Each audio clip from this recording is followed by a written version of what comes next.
in my defense, in my defense of my crustiness, I was gonna like put some makeup on and like, you know, but it's trauma bonding. We're gonna cry. So, ¿de qué me sirve arreglarme si vamos a llorar? You hear me? What's the point? What's the point? Hey, besties. We're twinsies. I'm wearing the same set. Say less. This is so comfy. So fucking comfy, bro. Yeah. This is a regular live. Regular. I'm gonna need you to get red note. I don't know. Y'all better hope y'all last on that damn app. I hear people are acting out already. Thank you. I'm over it. So if y'all see my hair looking crazy, mind your fucking business. I'm trying to wash out as much red as I can because I will be doing my hair soon, hopefully. I'm just ready to change it up. I'm tired of this fucking red. And you know what's crazy? I'm tired of the red. And everywhere I've been lately, they're like, oh my gosh, your hair looks so nice. I love the red. We are twinning with your top. I got it too. Oh, me, Tanya, and Connie are twinning. Y'all can't tell us shit. We're tripling. I don't know if it's I'm old, but I'm obsessed with house plants. I'm not that senora-ish yet. I will get there. I don't know if I have the green thumb or not. I'm fighting on my life over here. I have the flu and a bruised lung. Oh no, bestie, I hope you feel better. Bestie said she doesn't know how to renew her bestie membership. I don't know, bestie. I don't know. What'd you do? Thank God you're on. It's been a rough, tough Monday. I need a nap. No, I'm so fucking tired. Like, I need a nap too. I'll hop on Red Note when they get some Mexican cheeseman going on. It's giving Regina George. But yeah, I'm ready. To get the fucking bread out. So, let me just tell you about my motherfucking day. I'm definitely not Dr. Green Thumb. I can't even keep succulents alive. My mom used to have a green thumb, not gonna lie, and she was like, you're gonna have it too. But I've never had a plant. I used to, you know, water the garden type shit, the plants that she used to have. But, like, I've never fucking, it's supposed to automatically renew. Go to YouTube settings under memberships, okay? And I would just water the plants. Hey, Ariana, and stuff like that, you know what I mean? But I've never gotten a plant for myself. I'm scared. I feel like I'm going to kill it. To all the besties who are sick, I hope you all feel better soon. I hope I don't get sick no more because I'm over it. If they get rid of it, I'll have so much time for hobbies. I might decide to plant something. I don't know what you think about the Inmate Hopper being in San Antonio with her kindergarten class. I fucking loved it. I was on that live, bitch. I was on that fucking live when shit was going down. When they ran up on her, bro. I was enjoying every... Here's the thing. I didn't want to say nothing. I didn't want to say anything. Mind y'all, this is a regular live before y'all start getting crazy. This is a regular live. That color looks pretty. Thank you. Okay, I'm going to start wearing pink again. Anyways. So... I didn't want to say nothing because San Antonio scares me, y'all. I'm going to be fucking for real. Like, honestly, if anywhere... Okay, I'm going to tell y'all right now. Y'all know Trish embodies San Antonio on some real shit. San Antonians say what the fuck they're thinking. They have no fucking filter. And they will rob you, bitch. They will rob you. You don't know how many times people have been robbed in San Antonio. Like, and it's one of those things where... When you come to Texas, you think, oh, you know, Houston and Dallas are fucking crazy. You know what I mean? No, bitch. San Antonio don't fucking play. It's almost like, it's like almost borderish. Like, it's not real, but San Antonio is scary. I'm just being dead ass. Like, I literally only go to the Bucanero out there and the Riverwalk. Other than that, bitch, I'm fucking scared. Like, the top it's a pajama top from Old Navy, bestie. But I feel like you could wear it like that. I think it's cute. You can wear it just like that. No, it's wild. And it's so underrated. Like, people don't ever fucking pay attention to San Antonio. And, like, they think, oh, it's harmless. No, San Antonio's fucking scary. I'll never forget, y'all, when I first started getting my fucking, my nail. Yeah, it's the hood. It's the hood of Texas. And so I remember when I first started doing my nails with Mime, she estaba juntada at the time. She was engaged, everything.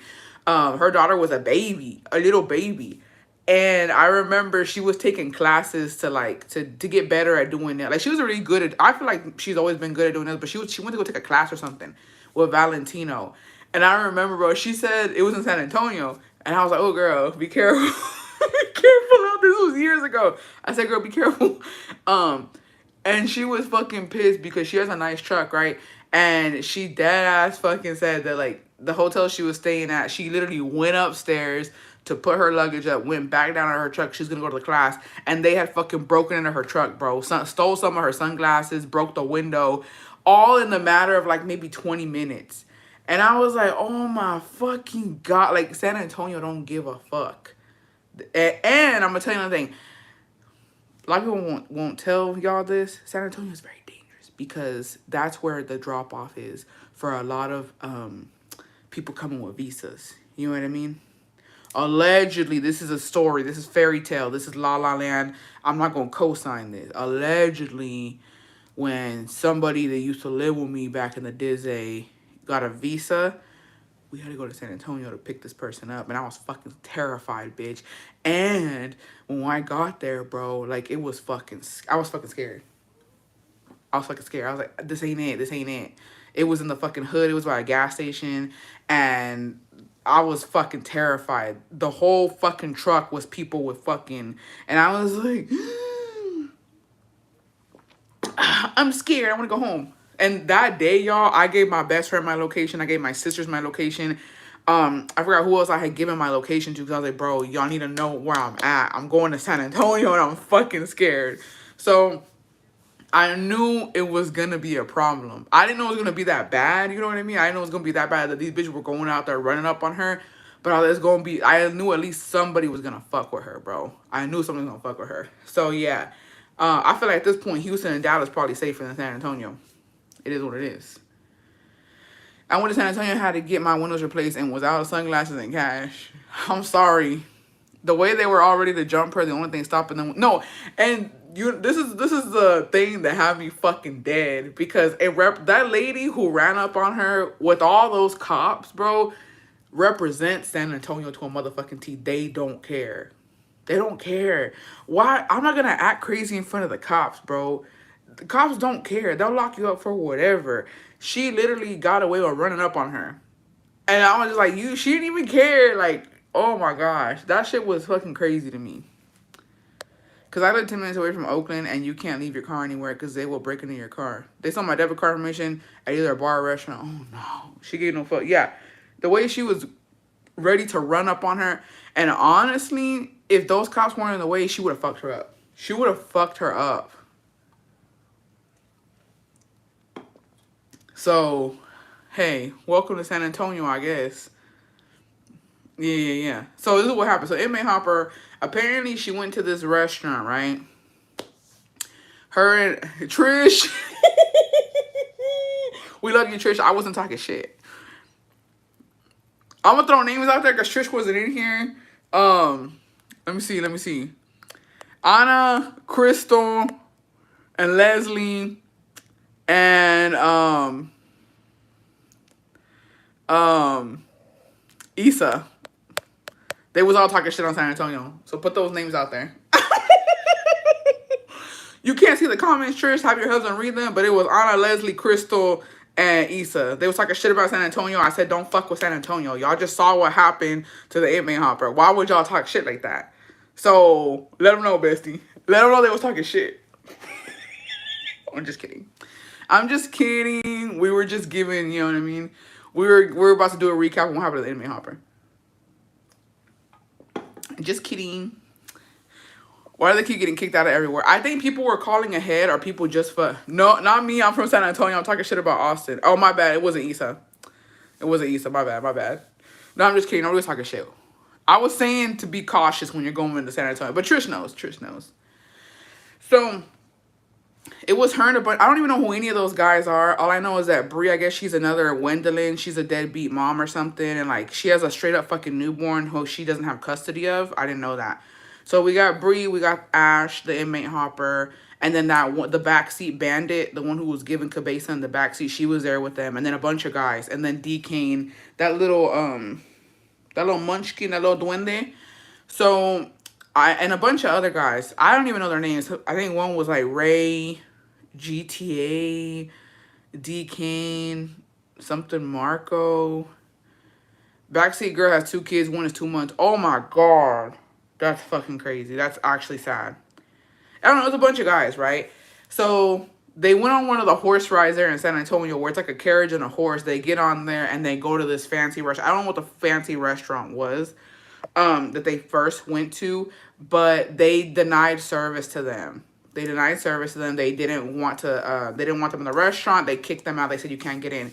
So I guess D Kane didn't like that, and he pulled out a pew pew, and he was threatening the staff there at that restaurant. I don't know how all of that commotion ended up at the Rainforest Cafe, and that's where they were arrested. Allegedly, Ash had the pew pew and some perico in her Louis Vuitton luggage bag. And so the cops arrested D Kane, Ray, and some other dude. And they confiscated her luggage, the little carry-on bag. And yeah, and then they arrested, I think there was like four people were arrested. And they just had them there. They were, like, I guess, interrogating them, like, whose is this, or who has this, or what is this. I guess D Kane's girlfriend also was arrested. Oh yeah, so it was one girl and 2 guys. Perico is Coca-Cola powder. That's what perico is. If they found that in her bag, why didn't they take her to jail? Allegedly, this is what people are saying, is that the D Kane's girlfriend took the fall for her because she was freaking out and she's like, I have kids, please, like, I can't do this. And so that's why they took the girlfriend. That's what they're saying, that they took the girlfriend because she took the fall for Ash. But I don't know. That's what they were saying. Who knows? I don't know if it's true that there was perico in that damn bag. So I don't know. Because my thing is, if they would, the crazy thing to me is why they kept that damn LV bag. Because she left it there. I don't know if she went back for it or not, but they kept the bag. And it's crazy that they didn't fucking arrest her, because I don't know the law, but if that's my bag and it has perico and a pew pew in it, that means I'm going down for everything, right? Because why would it be in my bag? Or am I tripping? You wouldn't catch me taking a fall for somebody else. Exactly. Does she not have a bunch of CPS cases against her too? Like, yeah. And I guess D King was on fucking, he's on probation. He has an ankle monitor. Like, he's going to be, I don't know. It was unregistered. He shouldn't have had it. So, yeah. And then, so they're outside a Rainforest Cafe. A bunch of people are going live. They're showing them in handcuffs. She's crying, and then she's getting mad. And then there's this one dude, I guess he's from San Antonio. I've never seen him before. He swears he runs San Antonio. I don't believe that for a fucking fact. He shouldn't be saying that either, because I know who runs San Antonio. Y'all don't want to know who really runs San Antonio. Santos don't either. So I don't know why they're talking like that. And, you know, talking like that will not get you far. San Antonio close to the fucking border. They need to stop playing like that. That's what I'm gonna say. That's it, right? So I don't know who that guy was, but he basically is getting mad that people are going live and recording them. Yeah, the guy with the hat. And then this one San Antonian runs up, like, she's talking shit to Ash, because Ash is, I guess they're gonna walk to the car. I guess they let them go. They're walking to their car, and so then that girl runs up. The cops intervene. They're like, no, you can't. And she's trying to get through, trying to beat her ass. And then the backseat bandit was on live, and she was recording everything while they were running. They ran to their car. They all fucking squished their fucking asses in that car. And then you can hear them lock the door, because they were fucking scared. Those people were going to go after them. And they ended up leaving. They left those guys there. I forgot who, I don't know their names, but 2 guys at the end, they ended up letting them go. It was a whole fucking thing. I don't know what Santos is doing. He looks like he's crashing out. He looked tweaked out. Like, I was like, what are you even... I couldn't stay for too long to watch what he was saying, because none of it made sense. What are you talking about? Why do you have a fucking glove on your hand? What are you wearing? Where are you? How are you fixing things for her? Like, why do they keep calling Santos? Like, Santos went to Mexico to get braces.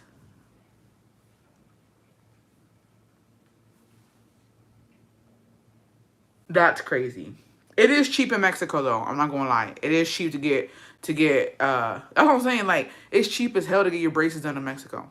Why did they want to beat her ass? I mean, all up for it, but they were just randoms who didn't like her. At the end of the day, they're all clout chasers. That's what it is. But in this, so I remember before when that one girl ran up on her when she was in Dallas, I was like, y'all look dumb. Like, why would you catch a case for the inmate hopper? Like, why would you do all that? But I will say this time around, her coming to San Antonio, she brought it onto herself because she was like, ain't nobody gonna touch me, ain't nobody gonna, and she was like enticing people to run up on her. Like, she was saying a bunch of fucking crazy shit online. She said she wasn't scared of nobody. That girl Bree was like, nobody was scared, we weren't running. Bitch, we heard the fucking live. So this time, her being in San Antonio and acting like that, yeah, she was asking for it at this point. I think she was asking for it. You don't do, not in San Antonio, not in Houston, not in Dallas. Dallas, they really didn't give a fuck. They got other shit that going on. But she really fucked around and found out with San Antonio. And it's only going to get worse from here. It's only going to get worse. So she brought that on herself. She should have never fucking talked like that. I think they were talking about crap about San Antonio, so I'm assuming those girls were mad. They were disrespectful towards him. Yeah, I'm pretty sure. And also, you know, it does irk people. If you're a mother and you see the way she treats her kids and the way she acts, it will piss you off. You know what I mean? And if you're a bitch who likes to fight and ain't got nothing to lose, you're going to run up on her. I would assume if I had nothing to lose and I was just about fighting, I'd run up on her too. You know what I mean? Just for shits and giggles. So imagine if she goes to Laredo. She won't make it. I don't think she should go to Laredo. I think she should stay her ass back in Ennis, Texas. She needs to stop hanging out with these fucking kids, and she needs to do something because it's only gonna get worse. Every time she hangs out with somebody, she's going through some shit, but they're all setting her up. Like, they gonna get her jumped for real. So yeah, so that was very interesting to watch. It was very entertaining. I was trying to find the other lives. Like, I was all up on that shit because I was like, bro, they finna beat her ass. She got away. And you know what? There's lucky people in this world. Her luck will run out. I guarantee you. Like, honestly, do not like San Antonio, but I knew better than to open my mouth and put exactly. I like San Antonio during the daylight.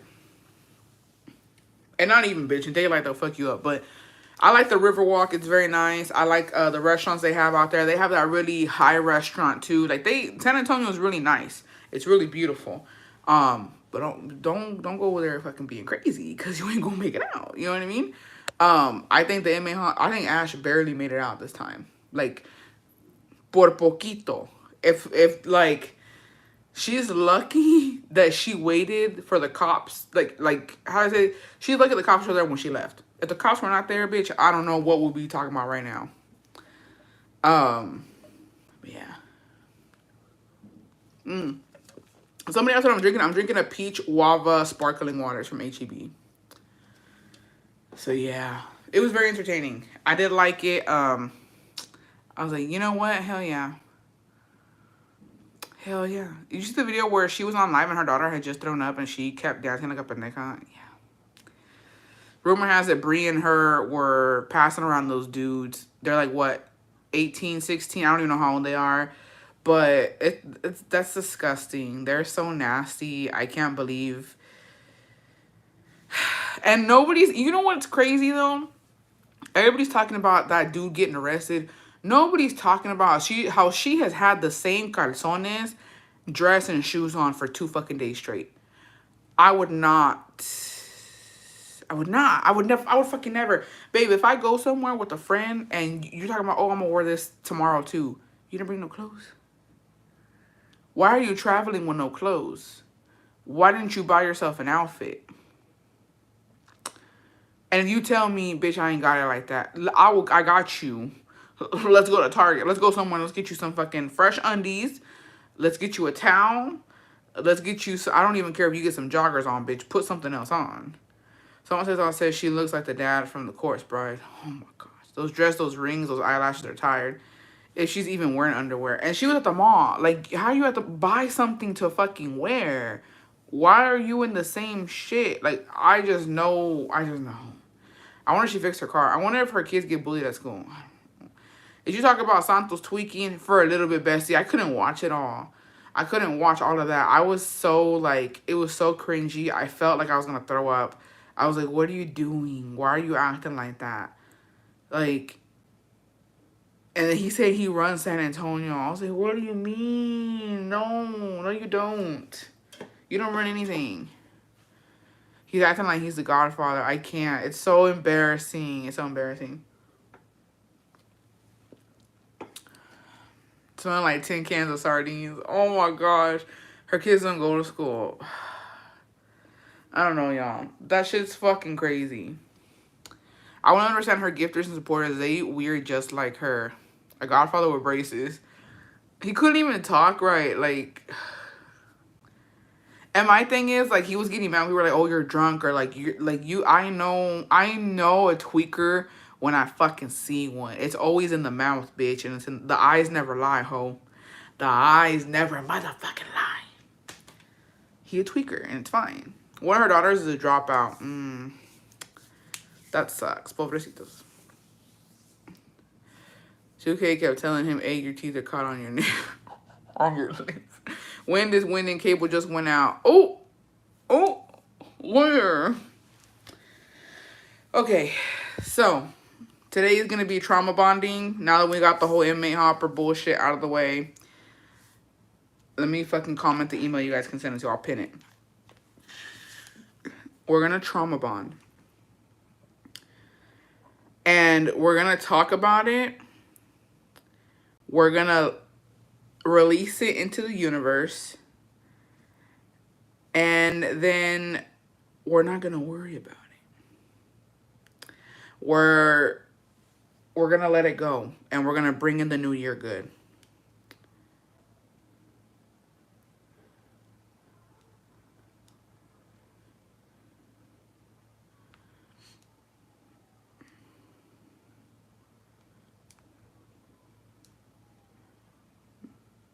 If that's what it is, right?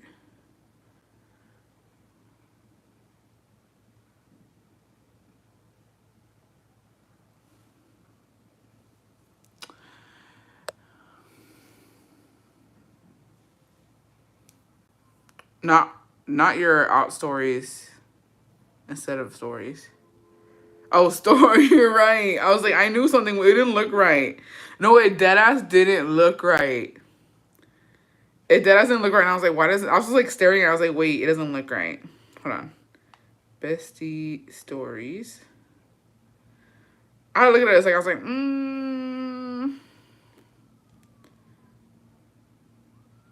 What's this damn man? Please. Okay.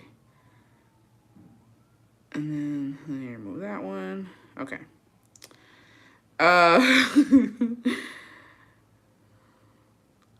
Ponte pilas en el otro rollo. What? Day 7, that part. I hate Ash.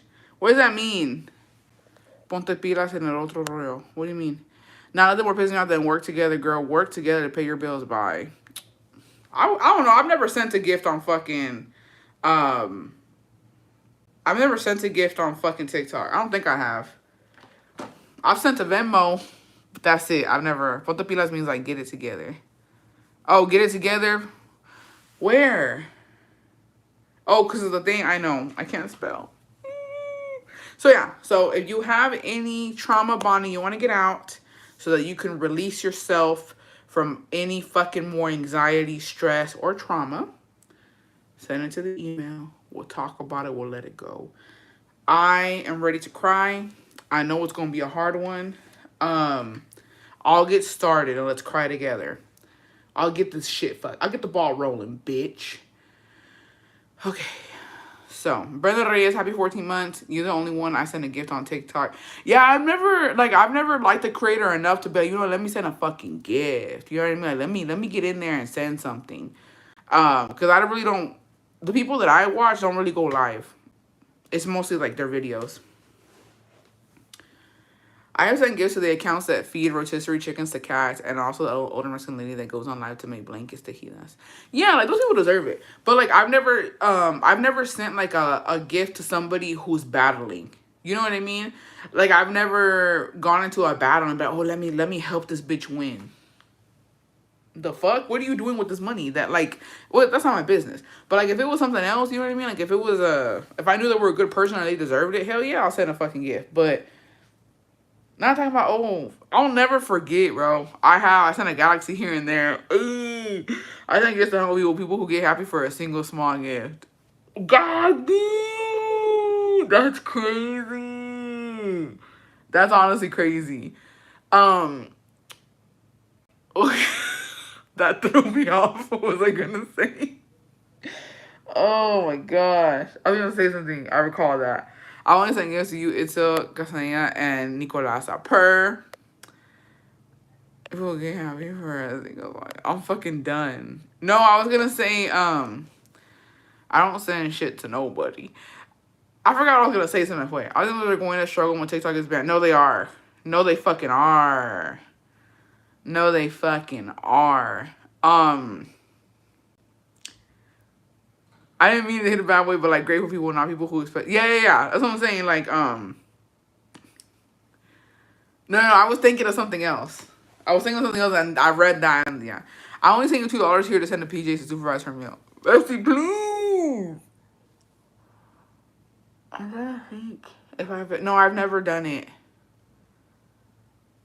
But like, oh no, that's what I was gonna say. I remember what I was gonna say.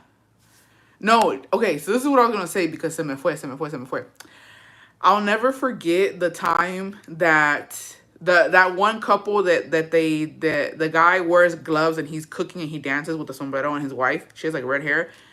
And Silvana and her man did a battle. I'll never forget, bro. And that's when it like all clicked for me. And I was like, this fucking bitch.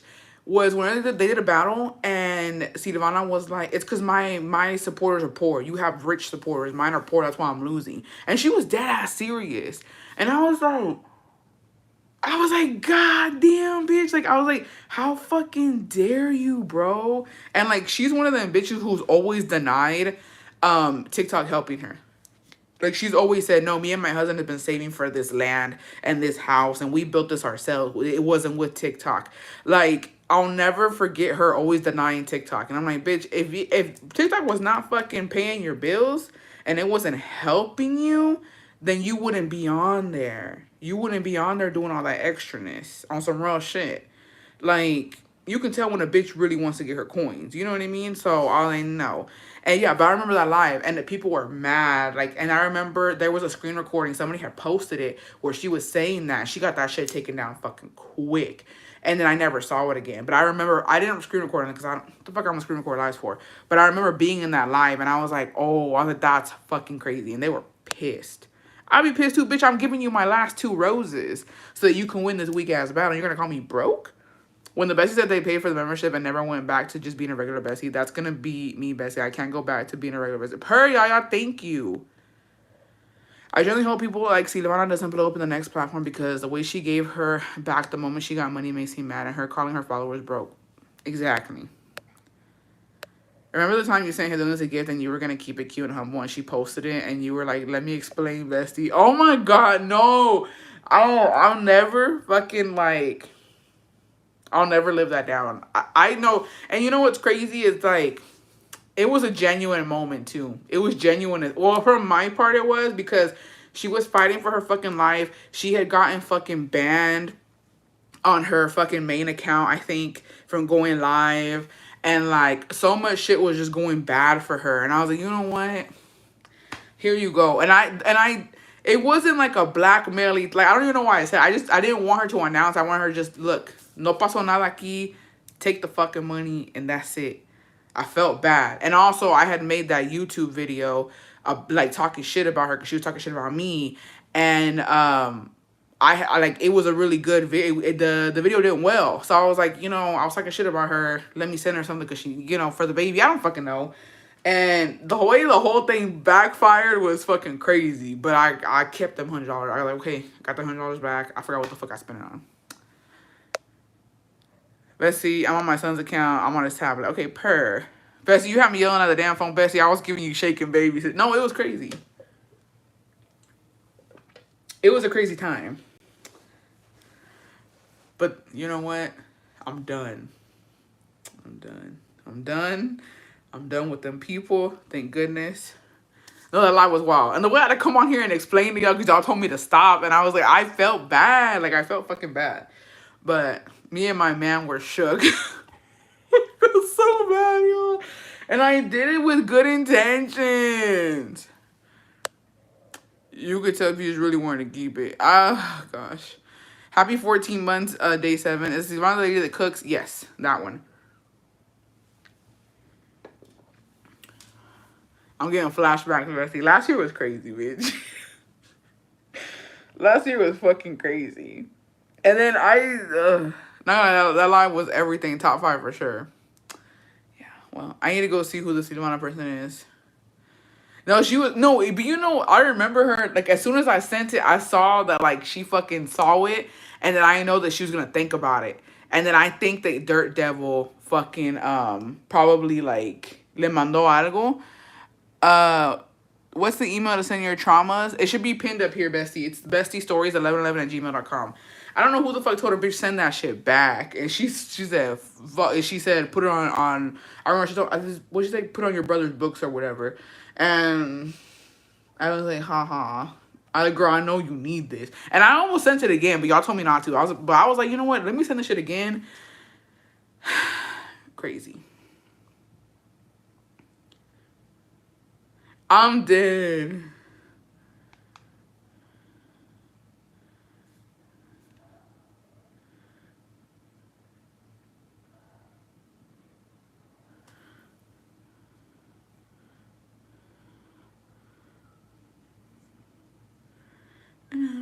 Okay. Let me see. Where am I at? Okay. Third devil blocking her blessing. Remember going on Poncho's live? LOL. Thank goodness. But you know what? And I don't want to say too much on that because I want to be a messy bitch this year. But it's crazy. It's crazy how I have to be the bearer of bad news. And then everything just starts to fucking crumble. But if it wasn't for me, man, shit wouldn't be getting out there like that. Because y'all notice the shift. Y'all notice the motherfucking change in things. Where the man at? The man ain't been out there in a fucking minute, ain't shown face. My thing is, el que nada debe, nada teme. Or, yeah, so I don't know how the fuck the saying goes. And it's just like, that's weird. That's suspicious. When's the wedding? But nobody wants to clock that motherfucking T, bitch. But you know what I mean? Because I can. Again, it came to me. So, it is what it is. It is what it is. You know what, though? I do feel for, actually, let's not even go there. I was going to say something, but you know what? I'm not going to go there. She didn't hear her ring, and she said no because it was rose gold. Who the fuck said that? The Caldo bandit? She said he gave her a ring, and she said no because... Who? Who said that, Gabby? I'm a little late, but here. Hey, Whitney, you had me crashing out for sending that home money. That was a wild time. So we have our first trauma story. I want to know who the fuck is denying rings, though. What's wrong with rose gold? Who's denying rings, bitch? I don't even have any fucking on right now. Has that bestie reached out ever since? We talked a little bit afterwards, and then we kept it cute. PJ's like yesterday, the day before. Oh, bitch, shut the fuck up. Shut the fuck up. I thought it was somebody else. Oh, my. Bestie, don't piss me off. Shut the fuck up. I thought it was somebody fucking random. Not fucking PJ's. That motherfucker did not give her no motherfucking ring. Where the fuck is he gonna be able to afford that shit? Be fucking for real. Don't piss me off. Literally don't piss me off right now. And there's no tea, no motherfucking shade, bitch. No tea, no shade. A kept woman ain't gonna be fucking rushing to get orders and shit, bitch. I don't care what anybody says. She could say all she fucking wants. This is the same bitch who fucking said that she deserves a nice motherfucking wedding. How? With what? You're limited. And that's not me talking shit or trying to fucking humillar a nadie, but let's be fucking for real. It's not what it is. Stop acting like that. She needs to be humble. At this point, whatever fucking ring they give her, she needs to just fucking take it. The fuck you mean until I get the wedding I deserve? Who gonna fucking pay for this damn wedding? I'll be damned. The fuck? She gotta be on there taking orders and shit. Cause that man don't make enough for both of them. It is what it is. Excuse me. She's already, and here's another thing. Bitches like that piss me off too. Nobody cares. I'm sorry, nobody cares, besties. I love you guys, and this does not apply to y'all. Like I said, I'm never ever talking about my motherfucking besties. But bitch, you already gave him a kid. You already stunk up that second floor. Why are we talking marriage? It goes, you find a man, you get him to fucking marry you. You fucking move in, or you find a man, you move in together, you fucking get married, you live life without kids for a little bit, and then you have a child. Everything is in reverse for her. She already has a kid. There's no greater commitment than a damn kid. So I don't want to hear that. She needs to be humble. Talking about. And rose gold, ain't nothing wrong with rose gold. You lucky you get anything. She lucky she gets one from the motherfucking plaza. That's an ungrateful ass bitch right there. Oh, Gabby, you really pissed me off with that. I really thought it was something else. I really thought it was somebody else talking like that. Bitches be so desperate for a ring, dead ass. Me and Tyler living in their house with a baby for free is crazy. And at least she truthful, though. I appreciate that. It used to be, oh, I'm cooking. Now it's I'm going downstairs to see what mother-in-law made. Cool. I fucks with it. So, anyway, don't piss me off. I really thought it was something else. I was like, who fucking said that they couldn't have a fucking rose gold ring? I was like, T, ain't no fucking T. I was bored yesterday and hopped on her life. She now says the room is his identity and she lives there because she has his baby. Good for her. She need to quit putting that man down. That's what I'm going to say. Quit putting that fucking man down because he doing what he can, bitch. And honestly, I'm not going to lie. Rose gold on his fucking salary is not bad. That means he's actually fucking echándole ganas. I wonder how much money is going to be in her ramo this year. Sound like she doesn't get along with her sister-in-law. I don't really know the tea. Anyone know? Which one? I haven't watched her in fucking forever. That's her Beyonce. What? That's her. Que ni se hablan ni se pueden ver. And they live together? Oh, that sucks. Probably low-key a good daddy came my partner, but when I hopped in there, he's very helpful. How you live somewhere you can't stand somebody? Damn. I wonder which one it is. Hey, it's rough. It's rough out here. He told it was a ring. Her saying Puggaroo bought her the vanity. You know damn well. I don't know. I don't know what's been going on with her. Good luck. Good luck to whatever you got going on, girl. It's rough out here. She said que nadie la quiere. Oh. I will say this. In PJ's defense, actually, there is no defense. I don't know what the fuck she did to piss them off. But me personally, if I was arrimada and I had to live with my in-laws, I would try and be the best person that their motherfucking is, bitch. I would not try to fucking step on anybody's toes. I would mind my motherfucking business. I ain't trying to get kicked out. I ain't trying to do, you know what I mean? I ain't trying to do no extra shit. But I don't know. I don't know what she did or who did what. I think one of the twins, she said they don't like each other. And allegedly everyone in the house doesn't like that sister either. But that they all live in different areas, so it don't matter.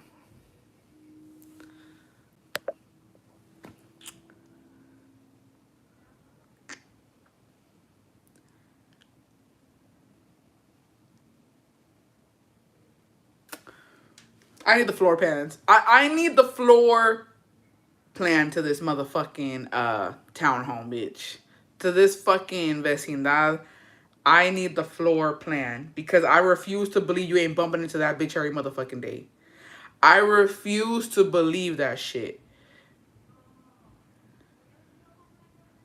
Yeah, somebody get me the fucking floor plans. I'm not playing. I'm literally not even fucking playing because that's what I thought. I could have sworn they shared a bathroom.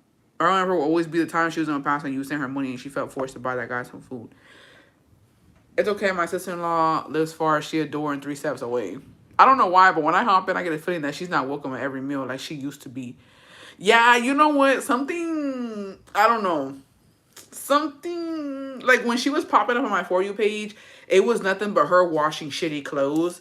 But the vibe's not vibing. Like, I feel like there's nothing to, like, put out there. Or there's nothing really going on. It just depends, y'all. Look, depending on where you live in Mexico, it can get a little boring on some real ass shit. And it's not even about, actually, let me shut the fuck up. It's not even about where you live. It's if you got shmoney. I'm just going to keep it a buck with y'all. If you have money to spend every day in Mexico, you're never going to be bored. You're never going to be motherfucking bored. But if you're limited in Mexico, it's fucking boring, bitch. There's nothing to fucking do. You're looking at yourself. You can only do so much. You know what I mean? So, I don't know. I don't know. Also, I was looking at, I'd be like, this is my parents' vecindad. You know what so she was doing her hair and the baby and her man were downstairs eating. Rue, when was this?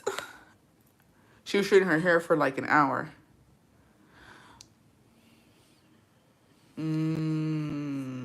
Yeah, it's given they're not all good.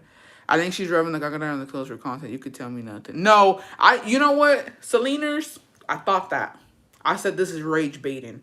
But one of them was dried up. And that's where I blocked her again. That's where I fucking blocked her again because I was like, that pissed me off. That was not fucking rage bait. That was real as fuck. It was dried up fucking duru motherfucking stains. And that's where I was like, no. I was like, that's little, that motherfucking onesie been there for a fucking week, bitch, with shit on it. There's no fucking way. That's when I was like, this is real. And the reason I say it's real is because I literally never seen that in my fucking life. Have y'all? Okay, true. She was doing all that during la hora de comida, pero quién sabe. So yeah, no, I thought so too. I was like, this is rage bait. This is rage bait. She's taking a fucking thing out of Goonies book. No, it's real. You know what, Selena? You're right. My kid's shit were never placed there. Stop. I mean, I'm sorry. Anyways, we're supposed to be trauma bonding. We're supposed to be trauma bonding. We're supposed to be trauma bonding. Let's move on. Let's move on. Wait, I do have a question, though. No, I'm not going to ask it. I am going to fucking ask it. I don't care. Whatever. It is what it is. Because I know some of y'all besties are in Mexico. Did she get her son anything for Dia de los Reyes or not? Because I'm going to tell you something right now. I had no idea how serious Dia de los Reyes is in Mexico. My cuñado and my sister and my sister-in-law, bro, 2 fucking days were running around fucking crazy looking for this fucking Barbie camper for my niece. Like, 2 whole fucking days they went looking for this shit. And I was like, oh, this is serious. Like, she said no. She said no, she was working. Where'd she work at? You know damn well. She said she had to wake up to work. Where's she working at? Yeah, so it was this Barbie camper that my niece wanted. I need to ask her if she got it or not. But we had gone. She literally said no pude porque estaba trabajando ese día. Oh, she's working. Hey, good for her. So it was this Barbie camper. She really wanted it. And Dia de Reyes is bigger than Christmas. No, it is. And I didn't know that. And so So my niece, every day that we were there, she was telling me what she wanted el Día de los Reyes y que no sé qué. And she was telling me, quiero esto, quiero el otro, y que no sé qué. Y yo también, I would fucking ask her, like, oh, ¿qué le vas a pedir? And then when they were acting bad, like, no te va a traer nada a los Reyes si no te portas bien. And they have to write a letter to los Reyes saying what they want and, like, that they've been good and all that shit, right? And so before we left, she was working on her letter, and they went to Cordova. So they went to Costco, didn't fucking find it. And they went to Cordova, didn't fucking find it there. And so they're like, we're gonna have to fucking order it from, I don't know, Amazon. I don't fucking know. Mercado Libre or some shit like that. And they were like, no, it's not gonna get here on time. And so they kind of gaslit her. They got her sister, they got the quinceañera to gaslight her into getting something. They're like, why do you want that? Like, everybody has it. You need to get something different. And so she was like, okay, well, I want this. I don't want the camper anymore. I want this. And they were able to find that. And so then the night that they found that, they freaking put her in the room and they were distracting her while my brother-in-law came in through the back with the gift and put it somewhere. And I was like, oh, this is serious. Like, they don't fuck around, bro. And then my nephew, I was like, oh, what are you gonna get? And he was like, oh, you know, that he wanted some Paw Patrol stuff. I was like, oh, cool. I was like, well, you better act right. And then she's like, oh my gosh, she's like, I have to go get it. She's like, I need to hurry up and I'm gonna leave him here with my other sister-in-law. Well, I'm gonna go in tomorrow and get it. And she went and got the stuff and hid it. And I was like, oh fuck. I was like, so like basically it's not like over here, like where like you ask for something and they don't fucking get it for you. Over there, you ask for it, they gonna fucking find it. Like, they take that shit too serious. And I was just like, it's not like that over there. And like, they're rushing last minute to find it. And then everywhere you go in the stores, the toys are gone. Like, los que quedan son like the little cheap toys that are hanging up on the walls and shit. The good toys are gone. And I was just like, oh, y'all don't fuck around. I've only seen one niece get gifts by el Dia de Reyes, and my husband was like, what the fuck? What about the other kids? So he gave them money, and now we all get the kids, teenagers, gifts when we go. Yeah, well, I think for the teenagers after a certain age, they don't get gifts anymore. I saw my mom and my uncles putting our gifts inside the house when I was 7. I fucking cried because what the fuck?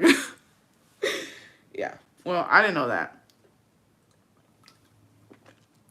I didn't get my baby anything because we will be moving soon. My husband felt bad because last year we went all out for her. Hey, but you know, shit happens. Honestly, shit happens sometimes. Like, what can you do? 1 year's gonna be good, 1 year's not gonna be so fucking good. But the only reason I ask is because, you know, I don't know about y'all, but y'all's first time mommies, the first time is like, don't y'all go all out or not? Well, it makes sense. It's more religious than Santa. That's true. So yeah, so she got, I forgot, it was like some fucking doll named Amanda. She won't remember, but still. Yeah, she won't remember, bestie. I'm just saying because it's the first, you know what I mean? When it's the first birthday, first fucking everything. She really needs to go all out for her baby's birthday porque es el día del niño. Oh my god, I forgot about that. I grew up believing in Santa Claus when my siblings told me. I get sad when other kids don't get to experience them. My boyfriend's niece never received any gifts from Santa. She'd say Santa forgot about her. That's why I bought the presents on tax season. Hey, that's smart as fuck. That's smart as fuck. Anyways, we got off topic again. We can't do shit right. We ain't shit. We're fucking up already. Okay. I didn't because my son was 10 days, LOL. Well, there you go. Well, I just want to know. I just want to know because I was curious. And that was a topic I was going to talk to you guys about because I was like, damn, they don't fuck around. Okay. My mom is my only parent. I lost my dad when I was 12 during her surgery. She knows she is my only parent and is so toxic. I am the one that breaks my back to make sure I am there for her needs, doctor's appointments, taking her places, anything, and she still treats me like shit. I know I shouldn't do it anymore, but I can't help but feel bad that she is the only parent I have left. It breaks my heart when I see girls having close bonds with their moms. I would give anything to have that. She always makes me feel like I'm the worst daughter and mother to my son. I can't remember the last time she hasn't made me cry on Christmas with the jabs and comments she makes. This past Christmas, I went home in tears. I hide it from my husband as much as possible because I know he will tell me to cut her off, but a part of me feels like she's all I have left. I contemplated suicide this past Christmas because I am so emotionally drained. I sat in my bathroom shower for an hour in tears on the verge of giving up, but it isn't fair to my son. I am trying so hard to get into a better headspace for him, but it is so hard to deal with trauma from your mother for 20 years. I had to vent because I know once I say it out loud, maybe y'all's advice will help me finally pull the trigger to cut ties. Love y'all, and anyone with mommy issues, I know y'all understand. Bestie, I'm so sorry that you're going through that. And if this is really, really messing you up, so you're to the point that you were considering that, and it's time, bestie, because like you said, at the end of the day, I'm just, it's hard, and I completely understand you. I completely understand what you're saying. This is my only parent. She's all I have left. I need to be there for her. I absolutely get that. But if it's killing you, if it's hurting you to that point, it's not worth it. It's not worth it. I think that your mom is an adult. She knows that what she's doing is not okay, or maybe she doesn't. But there's no reason for her to act like that, especially because you're helping her. But you need to be okay for your son, because at the end of the day, he's innocent in all this. He can't help himself. I don't know how old your son is, but he needs you. He needs his mom to be okay. So I'm sorry, and it does go like this, and it's just the way things work. When you have your own family, that family now becomes more important than anything else. And it goes for you and your husband. Um, your parents, I'm sorry, but they're important, but they're not as important as your son is gonna be. And I know a lot of you guys who have kids are gonna agree with that. Once you have children, they should be put first. And so I'm sorry, but your mom is gonna have to be put to the side for a little bit, bestie. You need to get yourself together. You need to be happy, and you need to not feel so fucking shitty. It's not okay. She shouldn't be acting like that. She should be grateful. Um, I think that she's taking advantage of the fact that she knows that like you feel guilty and you feel like you need to be there for her, and that's fucked up. She needs to understand too that you're not always gonna be there, because it's true. Uno nunca sabe. The way life goes, we don't know what's gonna happen tomorrow. She shouldn't be depending on you so much either. So I personally think that you need to take a break from her. If cutting her off is too much, take a break, because that's a lot. Um, I think cutting off. I feel like everybody, before we like, hey, cut her off. Maybe just take baby steps, and maybe just, hey, maybe don't answer her phone call. Don't message her right away. If she needs you to take her somewhere, make an excuse that you can't do it, and then slowly but surely just start distancing yourself a little bit, step by step. Gather yourself together, do things that make you happy, spend time with your family, decompress, and then if it comes to cutting her off, you gotta cut her off. You know what I mean? You can love somebody from a distance. You can care for somebody from a distance. So yeah, bestie, I think you need to distance yourself a little bit. I'm not gonna say cut off. That's kind of extreme right now, especially if you're not feeling too good mentally. Like, your mental health comes first, and if that's too much for you, just put a little bit of distance between y'all. It's so easy to make an excuse, block the number. You know what I mean? Thinking that we can block now. Or just ignore her messages. It's not easy. I chose to go to contact with my mom too because I didn't want her life choices in my son's lives. It was tough, but it was what I needed. I see it in this way. A family is who you're building your life with, and if they affect your life, alejate. Yeah. It's too much. That's way too much. Please, you have to think about your baby. He needs mommy. I can tell you no one will ever care for your child like you. I hope you can distance yourself, focus on your little family. That is very true. And I'm so proud of you, Bessie, and I'm glad that you didn't do what you were thinking of doing, because the world is a better place with you in it. And you matter, and your feelings are totally valid. And we love you. And I hope to have an update, in the next couple of months. I hope that you send us a message, and I hope that you're better, and I hope that you're doing things that you really love and that you're happy. So thank you, Bessie. Thank you for sending in this email, and thank you for letting us know what you're going through. We heard you. Please, I hope that you take some of our advice, and I hope that you take care of yourself. And please check in with us. Please check in with us when you can.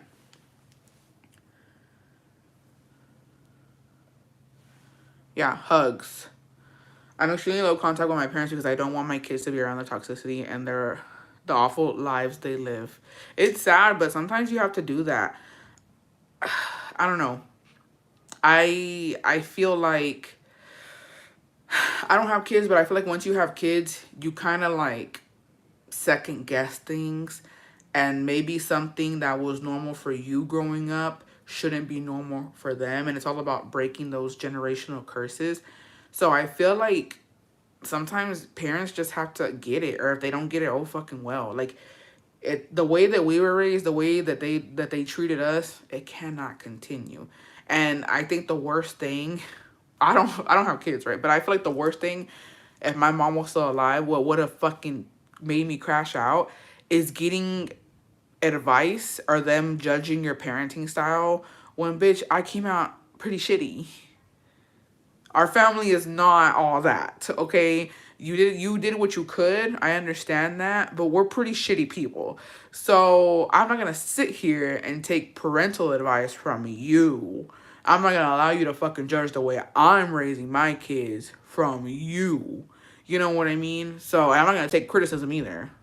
I won't allow it. I'm leaving because I have free will, bitch, and I'm getting the fuck out of here. And my kids don't have to be fucking exposed to this bullshit. So if any of you guys are doing that, I'm proud of y'all. Keep doing it because fuck that. What used to be normal for us should not be normal for your kids or your nieces or your nephews. That shit's not okay. So I'm proud of y'all. All right. That was a heavy one. Hi, bestie. I don't know if this is considered trauma bonding, but here it goes. Trigger warning for any of the besties. I had my son on February 8th, 2020. I had him at 37 weeks, 5 days. He weighed 10 pounds, 8 ounces. He was stillborn. And next month is his birthday. The month of February is so hard for me because it's his birthday and the day we lay him to rest, and also my birthday month. I'm currently 23 weeks pregnant with a baby girl and so emotional. If all the besties could keep me in their prayers, I would greatly appreciate it as I'm starting to have a hard time. I'll be praying for you, bestie. Everything's going to be okay. You relax. All you gotta do is just lay down, put your feet up, take your time. Don't rush anything. You're good. You eat your favorite snacks. You watch your favorite shows. Todo va a salir bien, bestie. We got you. I'm so sorry. My condolences, especially when it's creeping up on a year. It's very emotional. So you're gonna be okay, and think positive thoughts. And I know that you're still grieving, but everything's gonna be okay, bestie. It's okay to feel sad. It's okay to even cry a little bit, but don't cry too much, bestie, because it's not just you. We don't want baby girl coming out a chillona, okay? Because that is very real. Y'all don't believe that shit. Y'all don't believe that. But we don't want her coming out and she crying, you're crying. So you can cry a little bit. You're allowed to cry a little bit, that's it. My niece, okay, our niece is not going to come out crying like that. So you better be happy. Praying for you, bestie. I'm also pregnant with a daughter after losing my son after birth. Please be kind to yourself and talk to someone. This anxiety is like no other in hand with the grief. I'm so sorry, besties. I'm so sorry to all the besties who have lost their babies last year or this year. My thoughts and prayers are with you guys. It's not easy. All the good pregnancy magic and vibes to you, besties. Sorry, bestie. Pon todo en las manos de Dios. Yes. Prayers, bestie. I lost my daughter 15 years ago when she was 8 weeks old. I know it sounds cliche, but time does heal. It does. It does. Or it at least makes it a little easier. But, you know, it is creeping up on a year. So I understand. Your rainbow baby girl was handpicked by your baby boy. Be strong. I know your pain, sadly. I'm so sorry, besties. Try to enjoy your pregnancy. I know it's hard after a loss.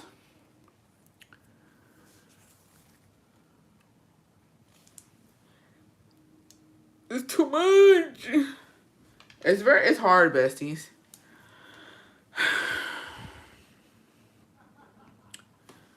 I went through the same thing, and through the power of prayer, I was blessed. Keep your faith strong. Sending you a big hug and prayers. I just can't wait though. It's real when you cry a lot when you're pregnant. I cried a lot. Yeah. No, yo no me se lo digo because my sister, when she had one of my nieces, si andaba bien, era bien. So like my sister was crying a lot. She was going through a lot of shit at that time when she was pregnant with my niece. And dude, we literally nicknamed her Chillona, bro. We nicknamed her Chillona because she cried so much. Like, era bien sentimental.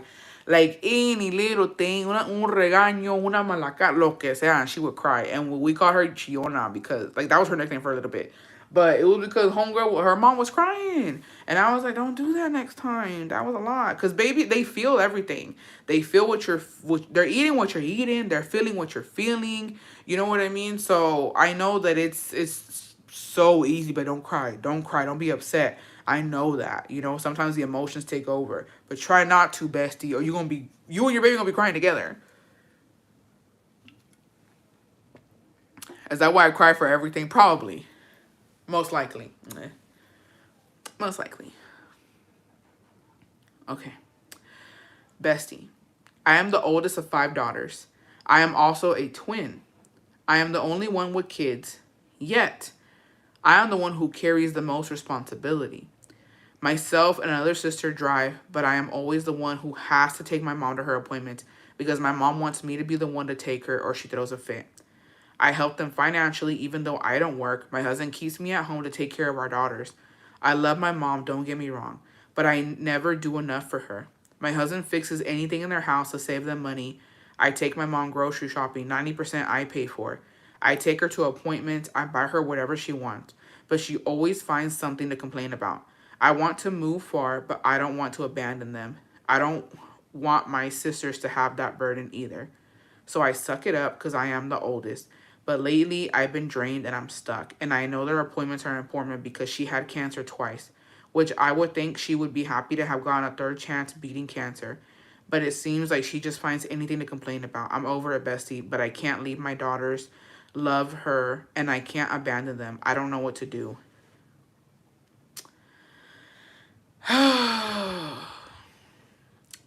What got me? Okay, I'm gonna be a little harsh. Be a little harsh. I'm sorry. That's that older sibling shit. Yeah, that's that oldest child syndrome shit. I'm gonna shake all of you bitches, not just this bestie, but all the older siblings. I'm gonna shake y'all. Coming from a middle child, I grabbed you by the neck. I apologize. I hope I didn't scratch y'all. That's that older child shit. You don't gotta fix everything. You don't have to fix everything. You don't have to be responsible for everything. You literally just said you don't want the burden on your other sisters. Sorry, it's their turn. Tag your it, bitch. Tag your it. Don't feel bad. Don't feel bad. You said, I'm the oldest of 5 daughters. You got 5 other bitches that can do it. And if your mom doesn't like it, oh well, you're not going then, babe. Either my sister takes you or you're just not going.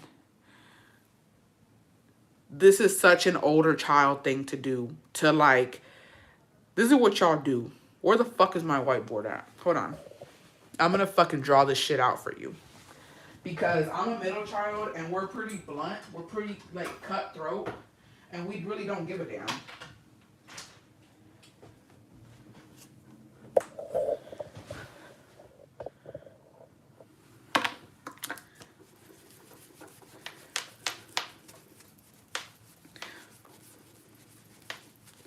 Let me draw it out for you.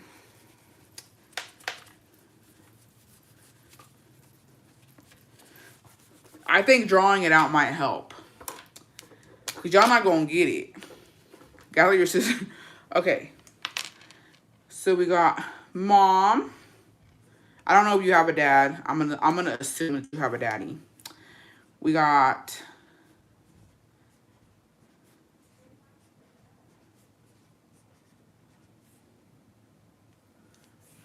so it's 5 of y'all total, right? So you got 4. Okay. Then we got you.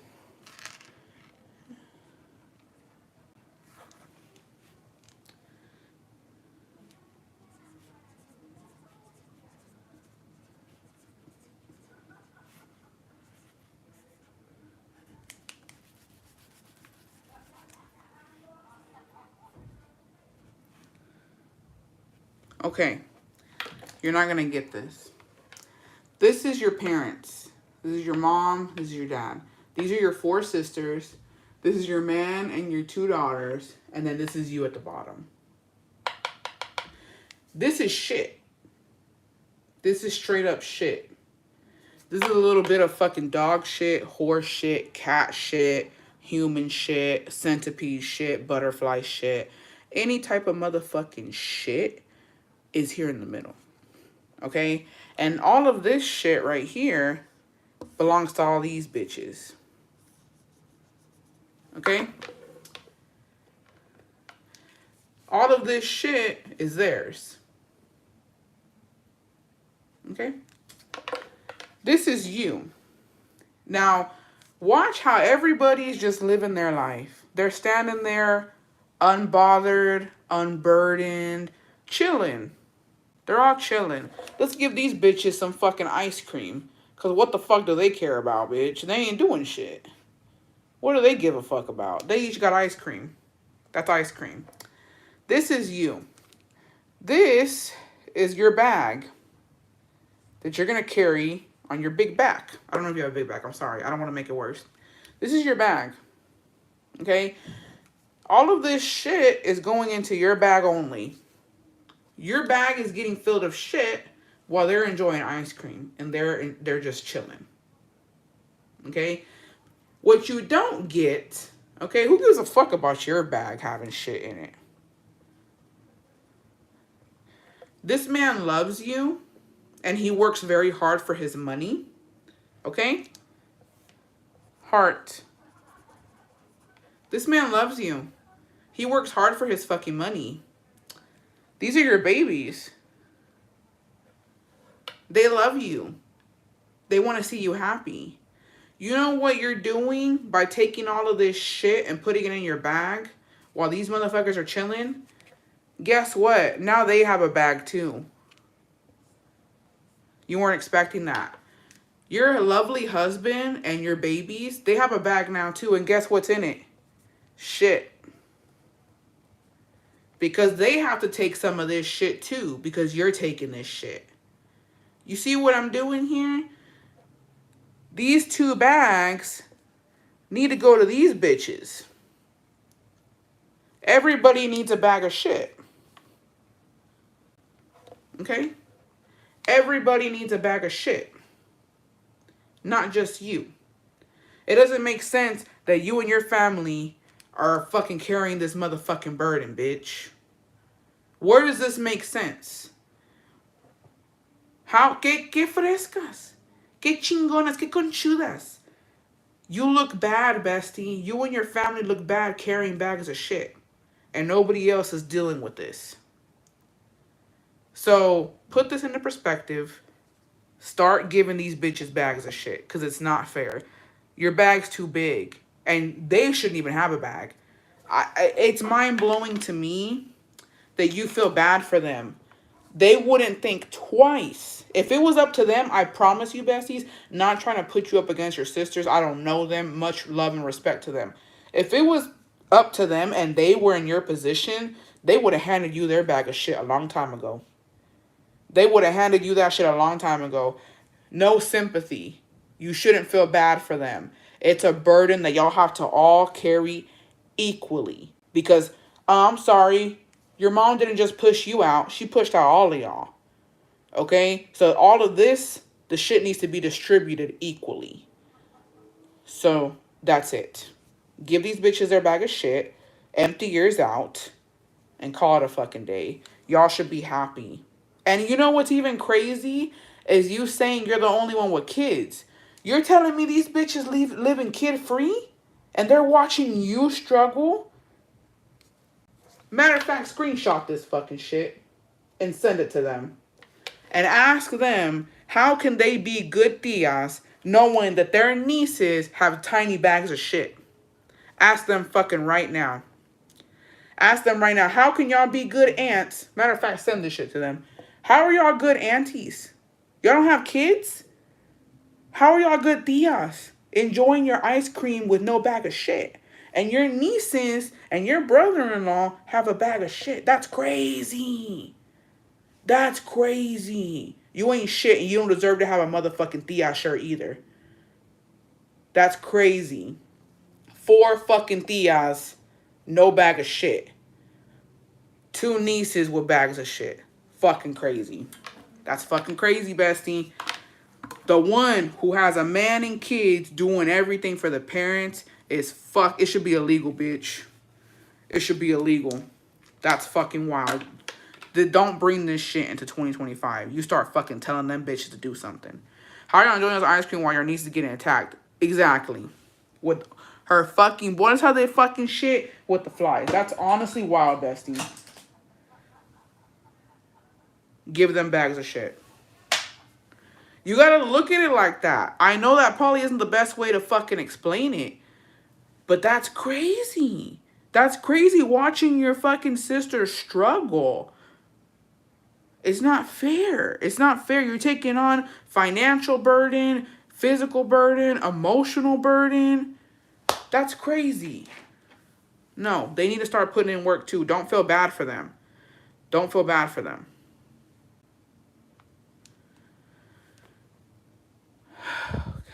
That was a lot. No, but that was really good. And that goes to all my older besties. The ones who are the oldest siblings. That's how it is. Y'all don't need to take that. The most important part of this was this part right here. I forgot to put this part. They're not even... This is the fucking crazy part, bestie. Respectfully, I love you. Un besito. You know that they're not... These people, your parents and your sisters, the part I left out that I should have said from the get-go, the sad part is they're not even taking the time to get the shit and put it in your bag. You're getting the shit and putting it in your bag. I left that out. I forgot to say that.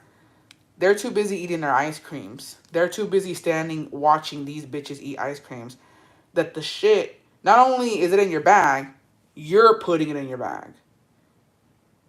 You are grabbing it and putting it in your bag. Because you should have been said no. And nobody's forcing you. Nobody's telling you have to do this. You're doing it because you're a good daughter and you're a good person. That you're willingly getting this and putting it in your own bag. Forgot about that. Free will, y'all. Use it. If there's anything you need to use this year, it's free motherfucking will.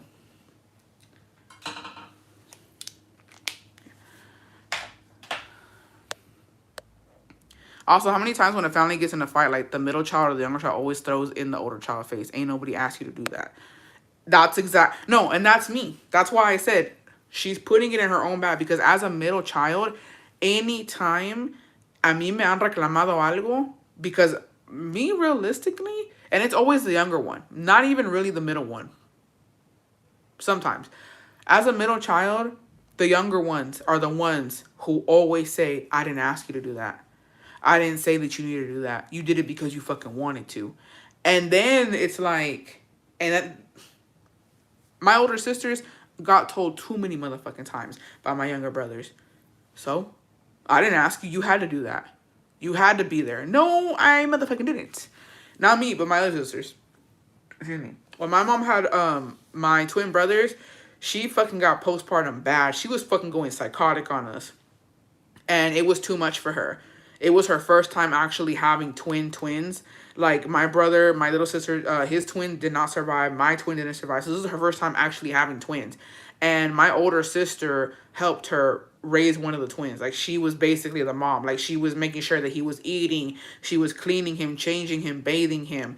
And, you know, when everything went down in our family, when some shit was going, when shit got real, and when my mom passed, it was thrown in her face. And it was like, oh, you know, I didn't ask you. I don't remember that. Or what does that got to do with me? I was too little to understand what was going on. I didn't know that you were there. Like, and it's like, you do all that, besties. If you're an older sibling, you're doing all that for nothing.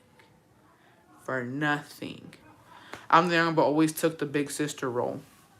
Yeah. Well, me as a middle child, nobody really gave a fuck. Nobody cared about me like that enough. But whenever sí me habían dicho algo, I was like, it wasn't for me. And it really wasn't. If any time a mí me reclamaron, oh, I was there for you, I had to fucking wipe your ass, or I had to do this, or I had to do that. You did it for my younger siblings. I was forgotten. Nobody gave a fuck about me. So don't even come in here trying to reclamar at me. Because I know damn well you didn't do shit for me. And I'll say it. But the younger ones for sure. So don't waste your fucking time on that. Do what you gotta do and get out. Don't be the oldest daughter or the oldest son carrying the burden. It's not worth it. No te lo agradecen como quiera. En cambio, te throw that shit in your face. Son unos pinches malagradecidos. So, let it be, bestie. But I love you. I'm sorry I had to bring the whiteboard out that like that. But I hope you understood it. And I hope you start setting boundaries. And I hope your sisters start picking up some fucking shit. I'm the oldest. I only have a younger brother. But everything is on me. Like 85% of things are on me. Shouldn't be like that. I'm the oldest. Actually, no. Let's not go there. I don't need to email this year, bitch. Older and middle child can be forgotten. Older child, everything is always good, so they don't ask if we need help. Middle always gets forgotten. Older children get forgotten, but they're very independent. And they learn to do things on their own. Middle children get forgotten and are fucked because they're just kind of helpless. I remember being helpless, not knowing how to do anything, nobody guiding me, and you figure it out, but it's so much worse for you because you're gonna fail a lot. And you know what's sad? I think when I bitch wanted to cry. What's sad about middle children is that they're forgotten and there is no reason for that. Example, my older sisters, right? They had to grow up. They had to take care of my younger siblings. I had to help my mom, and they had to learn everything on their own, right? My mom was not helpful when it came to like women shit. So they had to learn on their own. And my thing is, as a middle child, you're going to be forgotten, but I should not have had to struggle to figure things out because my sisters had already made the sacrifice of going through it by themselves, and all the knowledge that they got, they didn't give it to me. And that's the sad part, bitch. That's the sad part, because it's like you struggled and then you didn't even help me. Like, you struggled for nothing. And then you have older siblings who do struggle, sacrifice, and then they help out the younger ones. But in my case, I was fucking lost. Having older sisters, having a mom, so many women in my life, and I was ignored and I was forgotten. And it was like, I learned shit from like my friends at school. I learned shit from other people. Yeah, I did learn some stuff when I asked them, but it wasn't given to me. I had to fucking humillarme to get certain information about, well, how do I do this or how do I do that, or you know what I mean? It always came at a price. It was never just handed to me. So being a middle child fucking sucks, because what the fuck do I have older sisters for if they're not gonna help me when I need them? And then it turned into me helping them all the fucking time, and it was like, well, goddamn. Cada situación es diferente. I never let my sister behind. She's a strong bitch because... Exactly. And that's how it should be. Because if I was an older sibling and I'm struggling and I'm going through everything, I'm making the sacrifice. I'm paying my dues because it's me va a servir después, because I'm gonna, everything that I know now, I'm gonna help my little sister out. I'm gonna help my sister with it, or I'm gonna help my daughter. I'm gonna, you know what I mean? Like, I'm, you know, stuff like that. You're supposed to pass that knowledge down, and it wasn't passed down to me. And so yeah, that sucks too. To be fair, the smartest, bestie, please. To this day, my sister comes to me for everything because I'm the oldest sister, and I made sure she knew I'd always be there. Like, I wish I would have had someone. Yeah. And you know what's crazy, bestie? In a way, you ended up being like our sister and giving us so much advice. It's wild. And that's, and it goes to that too, like, okay, I'm gonna say something, and it's gonna sound so crazy, and I might even fucking cry about it, but you know, when you get to pass down your knowledge, is fucking like, it feels so good because and like just being needed for a little bit, like I don't know, but so our niece, whenever she had her quince, her makeup was kind of like coming off, and like because she was like, when she was dancing and she was sweating and stuff, right? And so then she came to me and I was like, oh. She came to me and she's like, can you help me with my makeup? And I helped her with her makeup, right? And then I put her eyelashes on, and then it fell off. And after, like, I don't know, she came up to me again. She's like, can you help me with my eyelashes? And I was like, she could have asked anybody. She could have asked anybody, but she knew to come to me because I was gonna get her right. You know what I mean? And I was telling her, like, you know, it's okay. Like, shit like this happens. We're just gonna, I got some fucking makeup. I'll fix it up. And, you know, me being the one to have everything. I had everything. I had the lip gloss. I had the lash. Like, I had it because I was like, you just fucking never know. And it felt really good to like, okay, I can actually help somebody. Because another bitch would be like, oh, I don't know how to do that. Or get somebody else to do it. Or like, you know what I mean? And so it felt really good to be able to help and to be helpful. Because, you know, her tia got, exactly. You're really strong for this. Y que no seas amargada, you learn from it. Yeah. That's all you can do. That's all you can do. I know the consequences of my older sister's actions. It sucks. I need to fucking write a book on middle child syndrome, because the way nobody gives a fuck about you, bitch, until the older ones start fucking up and until the older ones are out of the house, and then it's, what's Julia doing? Well, me. And it's like, bitch, y'all didn't give a fuck about me. I was fighting for my fucking life. And now everybody's gone. Now I'm the only fucking girl in the house. Now, what is she doing? Let's focus on her and let's fucking nitpick at her and blah, blah, blah. It was rough. Being a middle child and not having the attention is sad, but then when you get the attention because nobody's left, it's the fucking worst, bro. It's the fucking worst. All my middle children, stand up, dude. Stand up, because we really been through it. As the oldest, I feel like we're forgotten because it's always que necesitan de nosotros y no que necesitamos también somos hijos. Yeah. I get it. It's sad. It's that's what I'm saying. Like, they run to you guys first, but because you allow yourself to be available, at some point you gotta fucking cut them off and be like, no, get somebody else to do it. It does feel good. I remember I always got my sister ready for her school dances and prom. I would do her hair and makeup, and she would always look so good. And that's what it's all about, being a girl's girl. Okay, now let's explain why us younger children, women specifically, have such a shitty relationship with their dad.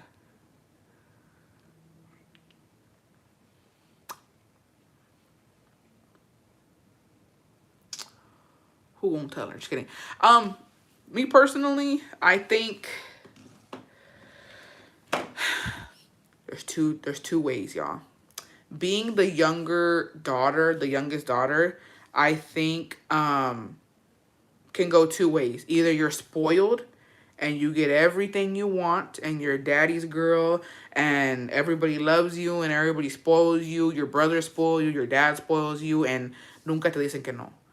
Or you're the youngest daughter, but your dad already went through too much shit with your older sisters and they're just tired. And at that point, they just don't care anymore.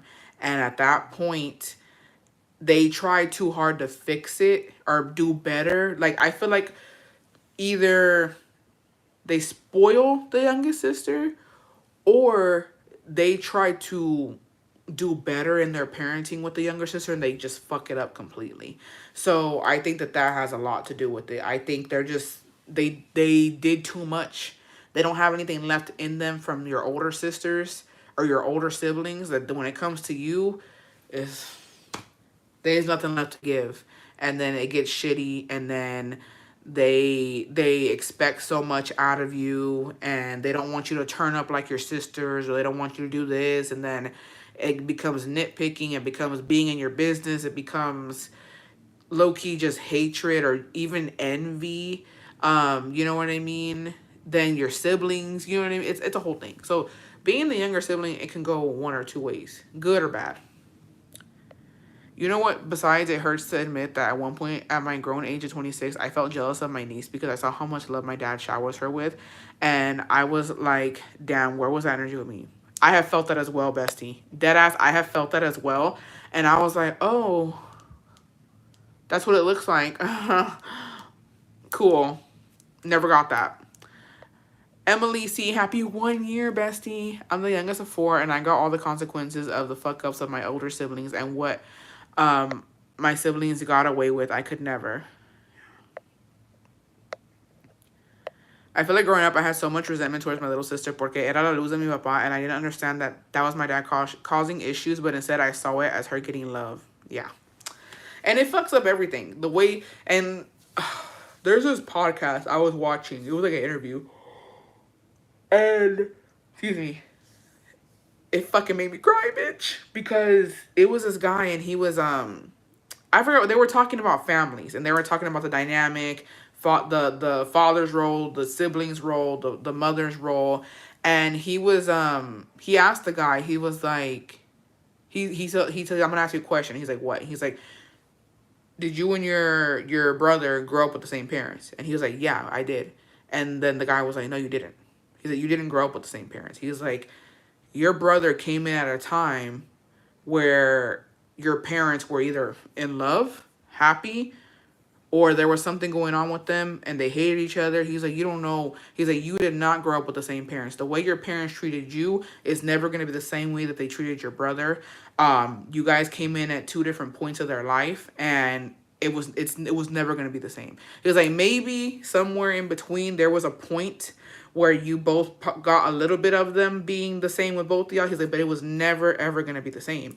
And I was like, that's fucking true. And so then, like, when my mom passed and, like, you know, me and my siblings were talking about, oh, this or this, it upset me how I was like, y'all don't remember this? Or y'all didn't feel this?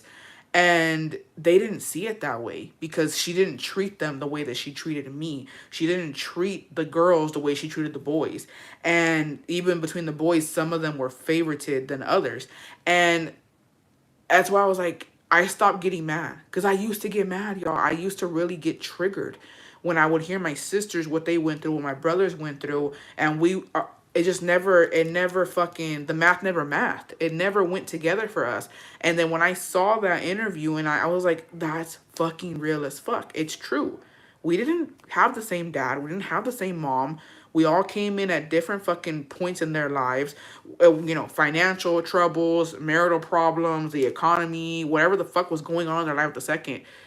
They weren't going to treat us the same, and we weren't going to get the best version of them.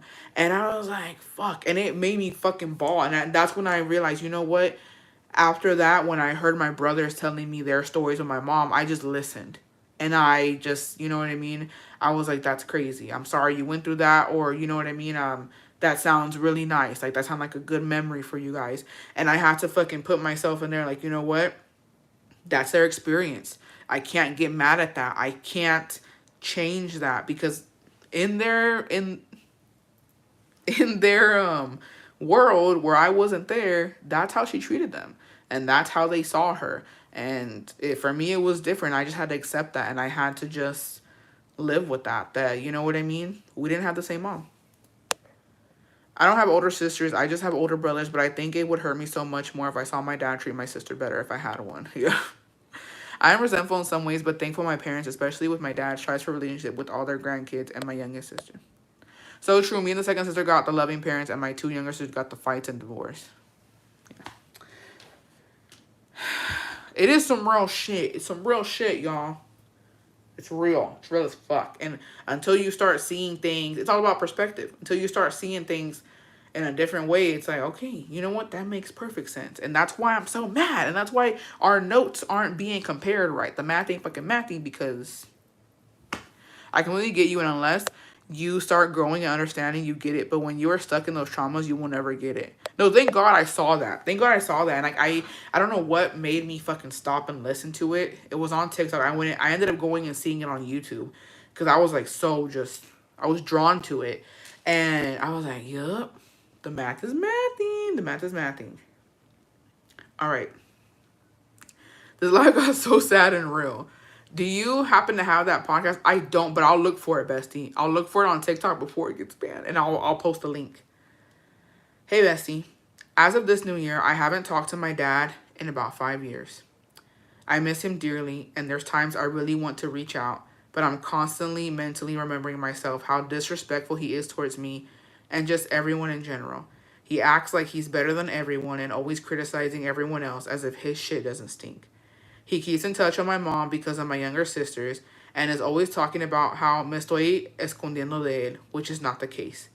Recently, I went to my mom's house to see my sister who came home for the holiday, who was in the Marines. And he was there. He didn't say anything to me, just stared. I was so polite, lo saludé and everything. He didn't spark a conversation, cough, sneeze, or move from his seat. I ended up leaving within 15 minutes of how uncomfortable it felt in that living room. Days later, I met up with my sister, and she told me he was talking shit about me. I find it ridiculous that he didn't say anything to me, but had so much to say once I left. I always tell myself no matter how much I miss him, his negativity in my life isn't worth it. And I'm going to tell you something respectfully, he ain't about it.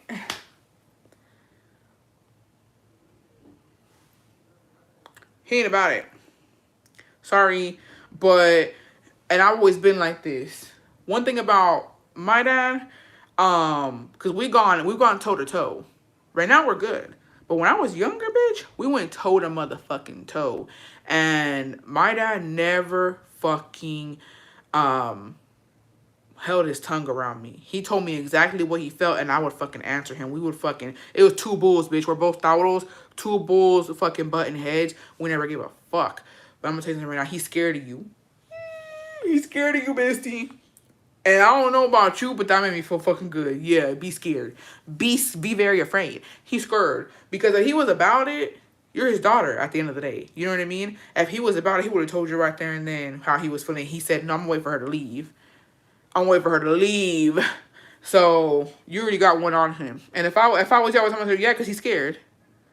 I was there. He had me right there. He didn't say nothing. I told him hi. I was a bigger person, and he ain't about it. And I let everybody know he ain't about it.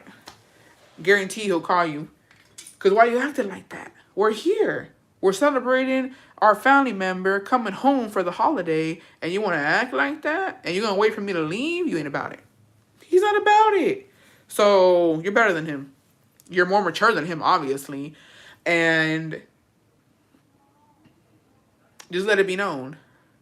He could also be emotionally unavailable. Yeah, and that's fine. But you know what? If you don't need anything from him, he don't need shit from you, and you see him when you see him, that's fine. If you're ready to talk to him, I would lay it down and be like, look, you ain't shit. I ain't shit. We're both stubborn. I want to fix this. If you want to fix it, you have to work on your mouth. And you're going to have to work on criticizing people because I don't like it. If you can do that, and I can probably change my ways a little bit, then yeah, we can start talking. But if not, then okay, let's keep it cute. We can be cordial, and that's it. Because realistically, he got to change his ways. And I will tell him, and next time, tell me to my motherfucking face. Yeah, my dad is scared of me because I put him in his place and tell him his truths. I'm the black sheep and the problematic one because I say how it is. I don't like brushing things under the rug. No one has put this man in his place. The fact that he freely talks shit and no one tells him. That's what I'm saying. And he knows. Why wasn't he talking shit while you were there? I don't know. It makes me proud, bestie. I'm proud of you. Because you scared. What you scared for? A grown-ass man scared of his daughter?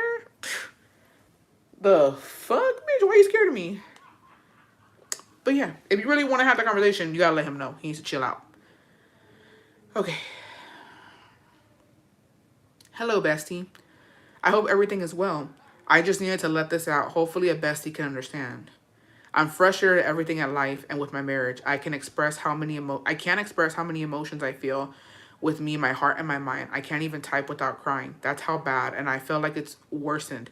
I've sought help plenty of time, but something is just bothering me, and I can't figure it out myself. I'm just tired. I love my husband and my child, but I don't know. I can't keep up. I feel alone, but I know I'm not. I know I don't have so much support. I've just gotten to a point where I'm really good at hiding my emotions and never letting them out till I'm talking to a stranger, but never to a therapist. I don't know. It's fucking weird. I hate it. I just want to change, but I don't know what I need to change. I'm so lost and scared for no reason.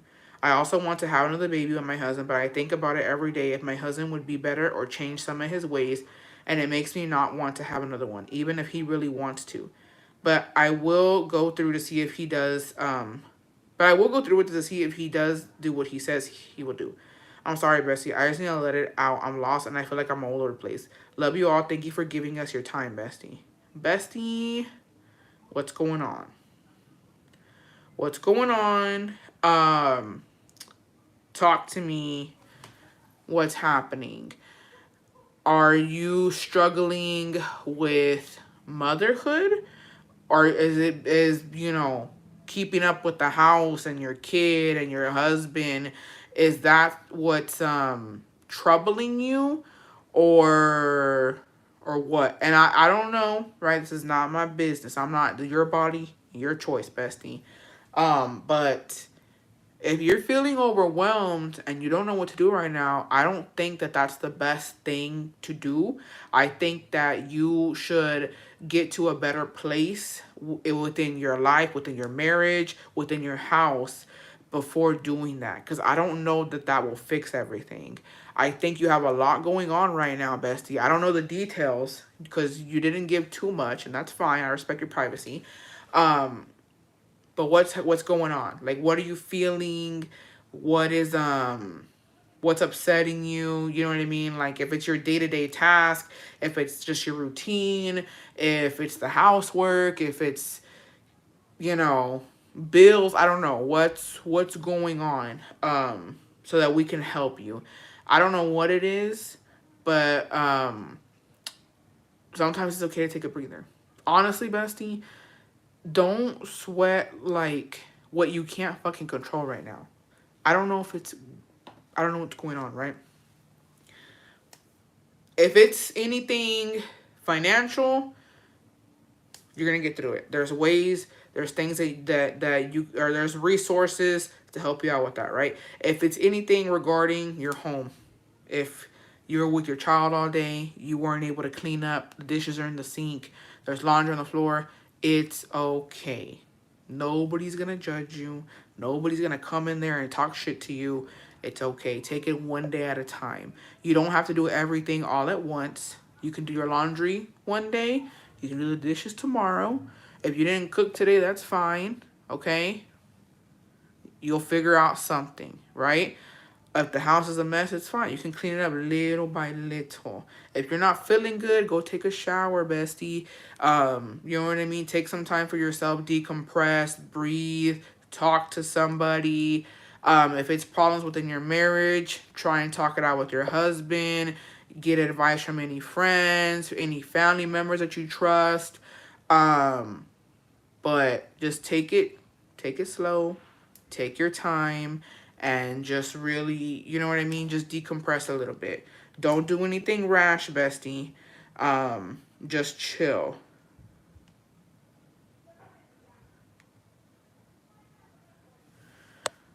Sounds like postpartum depression and sucks. Please don't have another baby until you heal, Bestie. Unless that's what you truly want, then that's what I'm saying. Like, just don't do anything right now. Really feel out what you want. You know what I mean? Like, really think about it. I'm going to wait and see if she'll message back what's going on, and then I'm going to keep on with the other ones. I'm a middle child. I feel as if somehow I have some magical powers to solve problems. Like, the fuck not. Like you said, I'm carrying my own shit too. Exactly. Okay.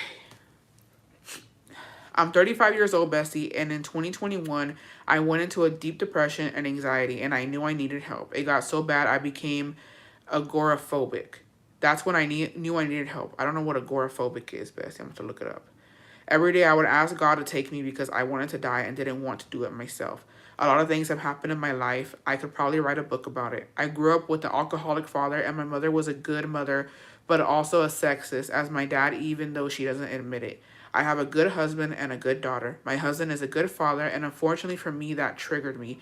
I wouldn't do or say anything, but seeing him be a good father brings back flashbacks of all the bad things I got put through, and would wonder if I didn't deserve to have a father like that. I would start crying uncontrollably, and I know that they would worry. I got a story for every year of my life. like running out of my house as a child with my father chasing us, my dad being drunk and bringing his drunk friends home. On top of that, I developed physically at a very early age, and I was stared at and put into very dangerous situations that I would never let my daughter be in. There are things that I haven't revealed even to my therapist, but after 2 years in therapy, I am doing a lot better. The first time I saw my husband drink alcohol, I got a panic attack. Today, my dad is going blind, and I can't bring myself to go visit him, and that makes me feel so guilty. Also, today I'm able to do a lot of things and can talk myself out of many crazy thoughts. I started watching you in 2021 on TikTok, and I just want to let you know that looking forward to your lives while feeling trapped in my house due to agoraphobia saved me. You made me laugh when I was in the darkest place in my life, and I'll forever appreciate you, bestie. I would say more about my trauma, but that would trigger me. I'm so sorry, bestie. I'm so sorry that you went through that, and that's very real. And the crazy part is you did, like, when you go through traumatic events like that, or just your life and your childhood being traumatic, you don't know that stuff like that is going to trigger you. You know what I mean? Until it happens. I am very glad that it sounds like you have a really supportive husband and you have a really good family, and it sounds like your daughter is really good. And um I think that living what you lived through, it's very normal to feel like that. And I honestly, Bessie, applaud you for even admitting that, because a lot of women won't. A lot of women won't say why they feel a certain way towards their daughters or towards their husbands or toward, you know, because like that's very real. Not growing up with a loving father protecting you, and it's you're very lucky, bestie, and you're very blessed. And I will tell you this because your father is gonna shape. I know. How do I say this?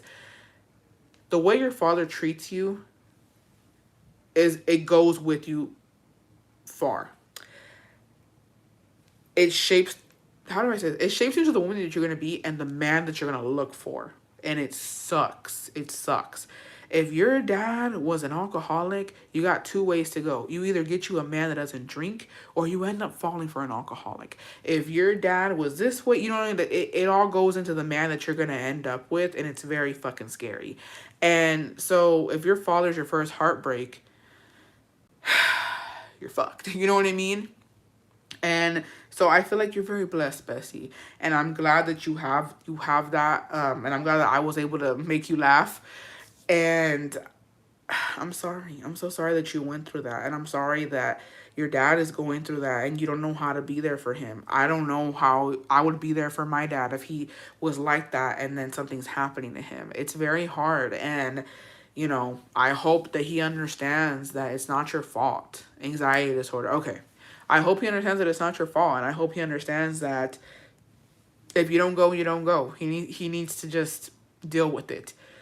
And you don't have to. You don't have to do anything that you don't want to. But thank you for sharing this with us. I'm glad that you got into therapy. I'm glad that it's been helping you. And I wish you nothing but the best. And thank you for still rocking with me. It's been 4 years and you're still here and you're still watching. So I really do appreciate that. And I wish you and your family nothing but the best, bestie. And I hope that you're able to at least get some closure with your dad. And I hope that one day you're able to just have a nice conversation with him. But you don't owe him anything and don't feel pressure to do anything that you don't want to, bestie. And hugs.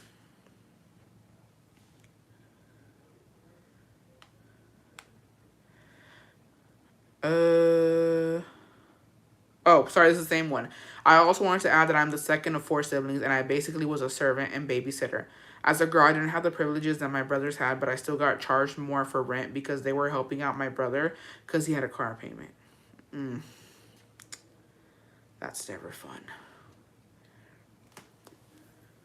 All right. Hi, Bessie. I'm currently dealing with my dad, who is an alcoholic for the past 10 years.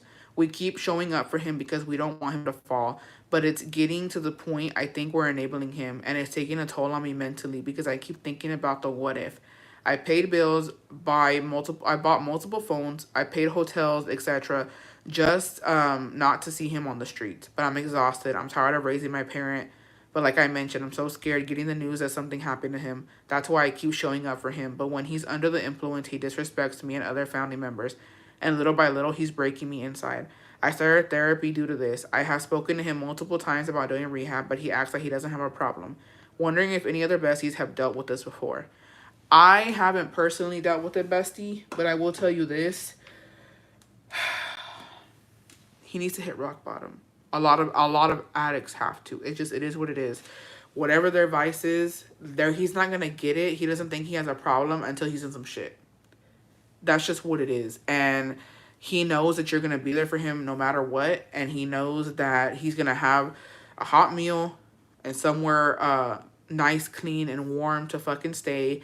And that's why he's continuing to do what he's doing, because you guys are giving him the resources to be comfortable and to still drink. You know what I mean? I'm not saying it's your fault. You shouldn't feel guilty. Like, I'm not trying to make you feel guilty at all, bestie, because that's what a daughter's supposed to do. You know what I mean? That's what we're supposed to do. We're supposed to help our parents out. We're supposed to be there for them once they are in, difficult situations. But you kind of have to back up a little bit, because there's going to be a day where you can't help him. And it's not your fault, bestie. You've done what you can. You've been a good daughter and you helped him. But whatever happens, Dios no lo quiera. Okay? Whatever happens, it's not your fault. It is his fault. He is an adult, and he knows that he should not be drinking like that. And whatever situation he puts himself in, it's not your fault. You cannot be with him at all times, and you cannot protect him from the world. You can't protect him, bestie. I know that sounds very harsh, but you can't. You can't. There's things happen every day. People die every single day. It's not your fault. You can only help him. Your help can only go so far. So if you're done, if you're tired, it's okay to stop. It's okay to stop helping him, and it's okay for him to figure out how to keep up with his vice. He needs to hit rock bottom, and like Trish said, sometimes not even then will they understand. But whatever you choose to do, whether you choose to continue to help him or you stop helping him, whatever happens is not your fault. You cannot control the world. You can't control what's gonna happen, bestie. So don't carry that guilt with you. It's not your fault. It's hard to give much details, bestie, but my parents getting divorced in my 20s. It broke my family in ways I can't even explain. My dad moved to Mexico and I only see him in December, and he drinks a lot because he's so alone, and my mom changed so much she doesn't care for her kids, just her friends. If you knew my family years ago, you would not believe me. It sounds silly because I'm old, but my siblings and I always say how much harder it is now that we're older. I completely understand. It's embarrassing. I know. That sounds very fucking harsh, but it's embarrassing when your parents get divorced and you're kind of older. My parents got divorced after I had gotten married. Like, maybe, I think I was like maybe, what, 19, 20-ish? And it's embarrassing because, and I went through so much, y'all, when my parents got a divorce. They literally dragged us down with them. Every single one of us were fighting for our fucking lives when my parents got divorced. And it's embarrassing. One parent suffers more than the other. They're in competition with each other. They still have to see each other because they have fucking kids together. And it's hard. And in your case, bestie, your dad going to Mexico, I can't even imagine. I can't imagine my dad would have just upped and left and then say, okay, I guess I'll see you when I fucking see you. So yeah, I completely understand. I'm so sorry. It's very hard. But all you can do is just thug it out with them. That's what I fucking learned. When my parents got divorced, my mom was living her best fucking life, doing what she wanted to fucking do, and my dad was taking it so hard. He was drinking. Me and Jacobo were pulling him out of fucking bars, taking him all the way home. He lived an hour away. And like, I was spending time with him. I was just, and when he met my stepmom, I was like, hallelujah, bitch. Oh, I'm so grateful. Like, y'all don't even get it. I'm so grateful to her. I mean, bro, you saved us. You saved me. I was fighting for my fucking life. My mom didn't give a fuck. My mom would call me. Oh, your dad's drunk calling me. He's at the bar. He's at this bar. Go get him. Don't let him drive like that. And then there goes me and Hako about 3 in the morning going to get my dad from the motherfucking bar, taking him home while she's chilling, laid up to some man. It's all in the past. She's gone now. She's no longer here. torment me. But fuck, is it triggering. So I'm sorry, bestie. I'm sorry you're going through that. It'll get easier once they get a little older. I'm actually surprised your dad went to Mexico and didn't bag himself a Mexican baddie. What's going on there? It's giving you to set him up. Once they get a woman, they're good. Hey, bestie, it's a little long, but here it goes. Growing up, I felt like I was a burden to my parents for some reason. I was also a middle child. You could also say yo era la hija rebelde because of this. I was the first one to leave the house para juntarme. My family would judge me so bad and always have something to say about my relationship because my ex at the time put me through a lot, but I was young and dumb. Instead of helping me, listening to me, and what I was going through, they just said ugly things to me. My mom said she would never accept anyone living in her house that were not her kids, but she accepted my older sister and her boyfriend living with them when I had already had my first child, and she knew I was living with my suegra, and not once did she offer us to move in, and she said she didn't believe in the guy living with the girl's parents. My sister's boyfriend stole from them and cheated on her, and they never bashed her for it, but would judge the fuck out of me because I would try to make it work with my kid's dad to keep our family together. One thing I'll never forget is when my mom said my son was not welcome in her house. I have never forgiven it years later. I have forgiven it years later, but I never forget. Now my brother se juntó and his girlfriend is so mean to him, but my parents accept her no matter how many times they've broken up when before they judged me for going back to my kid's dad.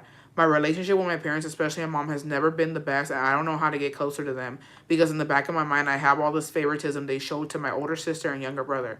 I cried to my now husband, who is amazing, about my family trauma, and although he's not my kid's dad, he helped me build the family I always wanted and needed. Sorry for this being so long, bestie. Not me laying all my trauma on you. LOL, love you, bestie.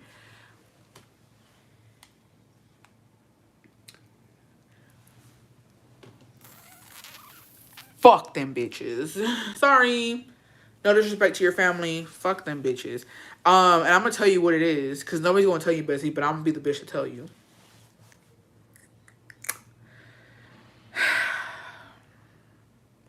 Hold on, let me chill out. Let me not do too much. Let me drink water. I'm parched. And I'm gonna tell you what the tea is. Respectfully, your mom's a hating ass bitch. Respectfully. And she's jealous of you. I said it. I said it. She's mad. I don't know how your ex treated you. I don't know what went on there. I know she was mad as fuck that you left. I know she was mad as fuck that your suegra took you in. I know she was mad as fuck that you was trying to work it out with your fucking baby daddy because I think she hates your dad. And I know she's mad as fuck that you got a good man now. She's mad as fuck. She's jealous of you. I don't know what it is. I don't know what's going on with you, that she probably sees herself, her younger self in you, and you're moving differently than she did, and that's why she don't like you. I mean, sorry, that sounded really fucked up. I'm sure she loves you, Bessie. That's your mom.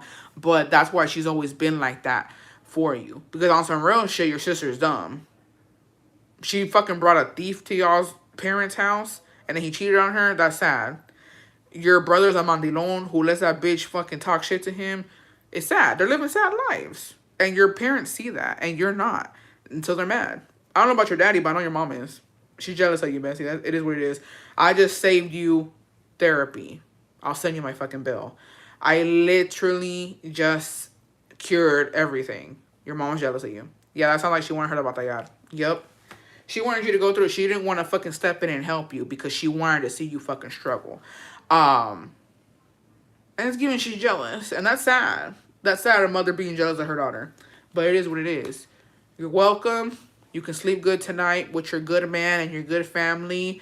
It's fine if you don't get along with her. You never will, bestie. You can do whatever you want to get into your mother's good graces. Until she comes to terms that she's jealous of her daughter, y'all aren't going to get nowhere. So, next time you're there, have some sympathy for her. She wants the life that you have. That sounds crazy, but it's real. Anyways, I am the bestie who has an 8-year-old with autism that spoke about defending... Hold on, wait. I'm the bestie who has an 8-year-old with autism that spoke about defending area with just eating. Okay. I am also the bestie that decided to go to law school. I'm currently studying for the LSAT in June. Oh. I just learned today that my second child has mild autism, and I don't know how to feel about it. My oldest, I grieve his life so hard because he will need assistance for the rest of his life. But my second, I don't know. I just can't believe it. There's a lot of things that the psychologist noted that he outgrew or he just doesn't do. I will love both of my kids regardless, but I just hoped and prayed he would have a normal life. I cried to my husband and we both agree he looks like he will have a normal life. I just had to get it out. I'm still processing, and regardless, this diagnosis will help him get resources so he can succeed. My mind's a mess. I just wanted to get it out because I don't know. I don't want to tell my family because I don't want him treated differently by them. My oldest is baby, which I get, but I want him to be treated normally. Bestie, that's totally valid. I completely understand you. But don't lose faith, bestie. There's a lot of people with autism. They're young right now. I think right now it might be a little struggle to get them to understand certain things, to help them, or you might feel helpless. I don't know because I don't have a child, and I don't have a child with autism, but they're young right now and it's gonna be hard. But you're gonna get through it, bestie. And who is to say they're not gonna have a normal life? You do not know that for sure. Have a little faith, bestie. Everything every day new things are being discovered, and there's new you know what I mean, there's a lot of stuff that's gonna that how do I say it? There's gonna be more resources too for children with autism, but for the most part most of them do live a normal life, bestie. I know that as a mother you're probably worried and you're probably like, oh, what's gonna happen? I need to be there for them, and what, you know, are they ever gonna be able to do this, or they, you know, we don't know yet. Time will tell. So don't lose faith. Don't lose faith, bestie. And I've learned that from TikTok. There's a lot of people, kids with autism, people who are autistic, and they live pretty normal lives. It's not that they can't do what I guess quote unquote normal or regular people do. Some of them do, and some of them are able to. So, give your kids more credit. I think that they're gonna be fine, bestie, and I think that they're very smart, and I think that they're probably gonna surprise you, and they're probably gonna do more things that you probably thought that they couldn't. But I believe in them. I believe in them, and I believe in you, and I believe that you're a good mother, and I believe that you just never know. A disability does not make him unable. They will be okay. That's what I'm saying. I know they're gonna be okay. I know that you're gonna be okay. I just know that it's just right now you're worried. You're worried. Okay, I have one child with autism. I don't know what I'm gonna do with two children with autism. It's gonna be okay, bestie. You have a village, and you know, don't worry about what your family's gonna think. It'll be okay. I was like, mom with an autistic kid, I feel you, bestie. Sometimes we just need someone to vent to. I'm here if you ever want to reach out. Yes, bestie, I understand. And I'm not trying to like off put your feelings. You're very valid. Everything that you said, I completely and I am very understanding of it, but I have faith. And I know you do too. I know you're just scared right now, but I know that you do too. They're gonna be okay, bestie. They're gonna be okay. Okay.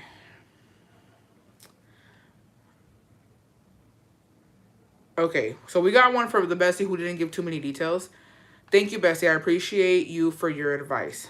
Childhood was great, but I had impatient parents and a parent who would take it out physically on me and my older siblings, especially my mom. And this trauma that has passed on to me, I feel like I'm a horrible mom. I feel like I'm not fit for it. She's my world. I give everything and defend her so much because she's my daughter. She's my life, but I don't know how to stop myself from being like my mom. I feel like a little voice bothers me. I lost my first. She was a newborn, and it was a very tough time on me and my mind at that moment. But I blame myself because I let it get to me. It's going to be 3 years since she passed, and my second daughter is going to be 2 next month, and I feel like I can't do it. I can't be a great parent to my second. My marriage is rough emotionally. We both have different ways of thinking, but I feel like we both have been through so much that we can't click anymore. We just got married by the church a year ago, and I really don't want to fail God and have my marriage go down the drain. But sometimes I feel like my emotions are so strong that I can't keep my marriage united, and it will fall apart with me feeling this way. He's not a bad guy. He would do anything for me, but I'm really disconnected from him. Having another kid will make us or break us, but I know it will break me so bad. I haven't talked to him on how I really feel because I'm a mess. I know he won't understand. I reread this, and this is how I see myself. It is a big mess. I can't even stay on topic. I'm sorry, Bessie. I can't even concentrate. For the Bessies who mentioned postpartum, I say yes, it could be first couple months were bad, but I feel like it came back and hit me harder. Okay. That's a lot. I'm gonna tell you this, Bestie. Um, I think it kind of is postpartum. It's sounding like that. And to be honest, I'm gonna tell you right now, you love your man. And the reason I'm gonna tell you that is I know damn well you did not just get married to the church a year ago. Getting married to the church to me is huge. It's and I understand you saying you don't want to fail God and stuff. It's fine. It's completely fine if you and your man if you leave your man. There's nothing wrong with that. Don't ever think that you can't leave because of what people are gonna say or because of religion or whatever. If you can't make it with him, that's fine. Nobody's gonna fucking judge you. I'm not gonna go and yell in your face. Nobody really, no es mucha importancia de la gente. Si van a hablar, oh my God, they divorced. Oh well, divorce rates are high. It don't matter. But I know you love that man. Ain't no fucking way you just married him a year ago to the church. You love him. I think that you're just in a rut right now, and I feel like yeah, you probably are disconnected a little bit. But there's so many ways to try. There's so many ways, so many things to do to try. I feel like you're a very good mom because you yourself are saying, I don't want to be like my mom, and it's coming out a little bit. You're self-aware. You know that something's not right. You're feeling it. And that's amazing because some people aren't fucking self-aware. They don't get it. You could tell them, bitch, you're acting like a crazy person. You're acting like your mom. You're acting like this. You're acting like that. And they won't understand it. You understand that, I'm not feeling too good. Something's not right. That's totally fine. My suggestion would be to literally take a breather. You're saying you can't concentrate. Do something that relaxes yourself to help yourself out. And then when you can, and Bessie, please take care of yourself. I know that I know some of y'all are all over the place. Drink your fucking water. Eat breakfast, eat lunch, have something that's gonna fill you up. Take a nice shower, you know what I mean? Clean yourself off. I don't know, put a little face mask. Like, do the things that are gonna make you happy, but also to where you can have a clear mind, okay? If you're fucking dehydrated and starving, you're not gonna be able to do anything. You know what I mean? So do all of that. And when you're feeling good, when you're not, don't overthink anything. When you're feeling good, really tune into yourself and say, what is going on with me? How can I help myself? How can I be better for my daughter? And what can I do to kind of fix what's going on with man? Because right now, what's more important is you and your mental health and you just being good. But I would suggest, honestly, taking a little breather, feeling what you need to feel, and also communicating that. Even if you think he's not going to understand, just let him know, this is how I'm feeling. This is what I think's going on with me. I don't know how you can help me. I don't even know how to fucking help myself. But for starters, this is what I'm going through. Then it's up to him if he's able to help you or y'all able to talk it through. I would put a little pause on the baby talk right now. And then I think I need a date night. I think y'all need to spark things up. Ain't no way, bestie. Ain't no way. I refuse to believe you ain't got there's disconnect there. Y'all just got married to the church. That's a huge thing. Congratulations, by the way. Why the fuck weren't we invited? But yeah, it's giving date night, and it's giving take a little personal time for yourself. Personal time and date night. Connect with that man.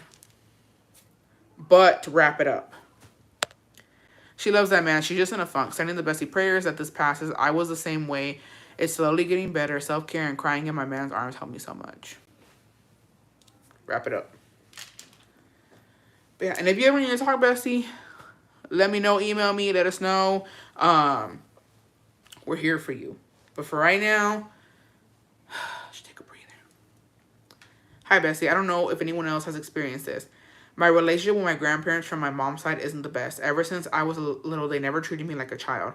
It hurt growing up because my cousins got a different experience. I assume I got this treatment because they didn't have the best relationship with my mom. But growing up, when I would stay at my grandma's, she made me do everything alone. She said I was old enough to do my hair, cook, etc. I remember one time I wanted food, but she told me to cook for myself. I was only 8 years old. She even made me wash and stuff. She said my mom was already cooking dinner for the family at that age, so I can do it too. but I noticed that she never was like that with my other cousins. It was just me. I have also been fat shamed by them since I was a kid. I still am fat shamed at times and it hurts. I'm sorry. I'm sorry. I'm so sorry. I'm so sorry. I should not be laughing, Bessie. Please forgive me. It's not funny. I'm laughing. I think it's like a trauma response because I think it's like, I'm sorry, I laugh. I'm sorry. I'm so sorry. No, because I was thinking, the reason I'm laughing, hold on. hold on, hold on. Savannah, slow the fuck down. No, so as I was reading this in my head, whenever she said that she was fat, she was a child, I was like, okay, me, right? And then in my head, I was like, well, at least, it passed. And then she was like, I'm still fat shamed. And I was like, well, fuck. And I couldn't hold it in because I was thinking, you know what I mean? It hurts when you're a kid, but like, I'm sorry, bestie. I'm so sorry. I'm sorry. I got the giggles. I'm dead as well. Not me being sad, then you laughing. Let me unset my recording. I'm sorry.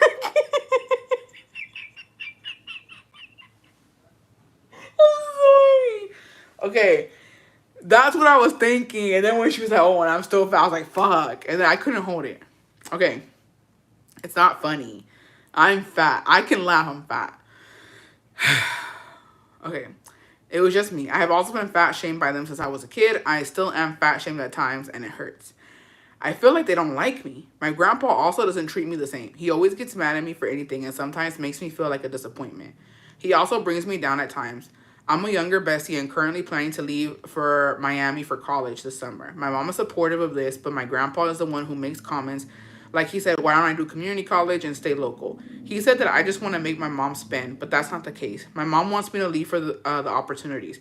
He still makes negative comments. It hurts because when my cousins left for college, he is supportive, and keep in mind, they left to expensive colleges that aren't local. It's like when I do something, it's not okay. My grandparents also never go to my school activities, but do everything to go to my cousin stuff. I'm about to graduate in June and never have they been to one of my events. They say that it's because I don't invite them, yet my cousins don't do that and they surprise them. It's just sad to me. Even when I invited them to one assembly, they didn't even go. I don't understand why they're like this with me. There are so many things that have happened, but sharing this is making me emotional enough. I'm glad my grandparents from my dad's side did treat me well, but I barely see them. Sorry for the huge trauma dump. It's okay, bestie. It's okay. I'm going to tell you something right now. They're jealous. Same thing. They're jealous of you because I feel like you're pretty independent. And to be honest, besties, this is very hard for me because I don't have grandparents like that. Like, my grandparents were not involved in my life.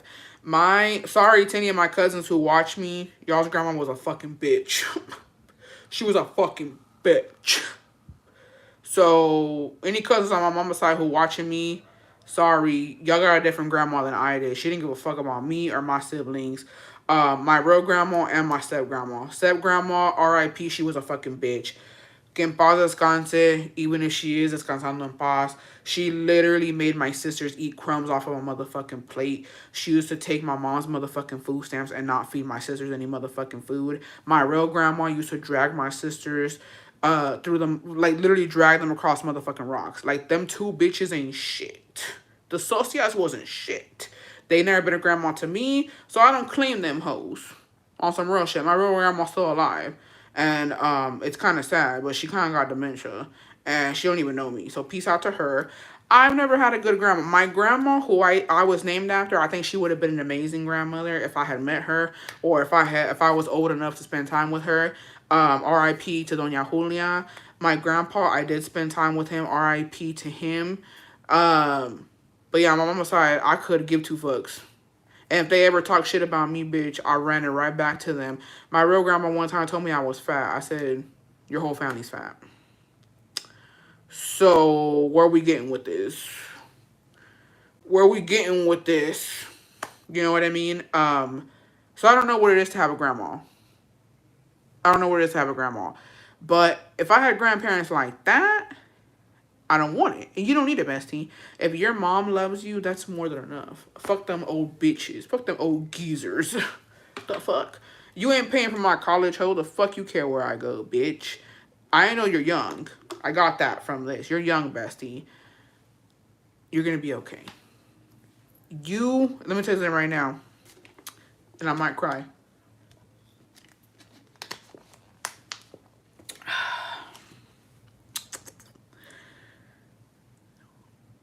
I don't know who has not told you this, bestie. This is coming from a place of love. And this is I didn't have this. A child, no matter how old, we're all children. A child will get very far with the mother's love. And if your mother supports you and she loves you, you don't need anything else. Okay? I didn't have that. And I'm doing pretty damn good. So you have that. You're going to do 10 times. You're going to do 1,000 times more than what the fuck I did, bestie. You are fine. If you don't have grandma and grandpappy's love, you're going to be just okay. And I know it hurts to see your cousins getting extra shit or whatever. But as long as you have your mom and your mom is good, you're going to be good. Fuck them old bitches. Respectfully. I know those are your grandparents and I'm pretty sure you love them very much. Fuck them old bitches. I just came in, but fuck my grandma too. Fuck that old bitch. Ain't never did shit for me, so fuck all them grandmas out there. Fuck all them grandmas who don't care about their grandkids, bitch. You got the same reaction as the other Bessie confession when she scribbled in her yearbook. Yeah, respectfully. Fuck them old bitches. I'm glad. If everybody say collectively, fuck my grandma. Because I don't give a damn.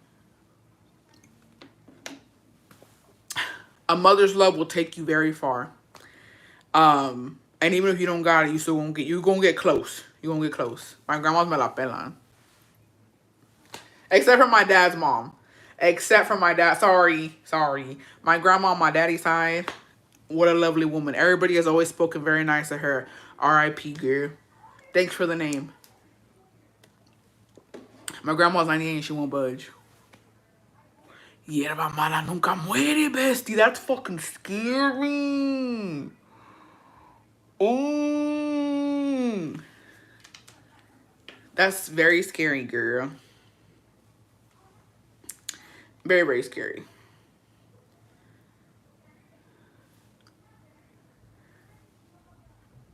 Okay.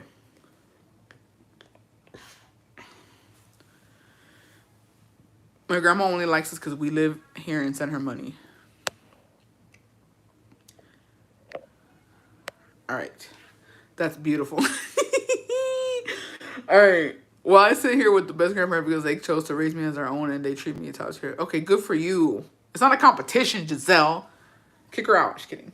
Get her out. We don't want to be in the We Have Grandparents club. I'm not in that club. I couldn't even get in if I wanted to. Okay, so my man has been home and unemployed for the past 3 months. He has been good for the most part with helping take care of our 9-month-old baby girl, but I feel like he's lost his drive to do better in life. Ever since I met him, he was working 2 jobs, taking care of his mom in Honduras and also paying our bills. But since he quit his job, he doesn't seem like he's even trying and recently started getting lazy with taking care of home and our baby. I'm so overwhelmed with being in charge of everything and I love this man, but I just don't know what to do. Please help. I appreciate honesty, but don't be assholes about it. Thanks.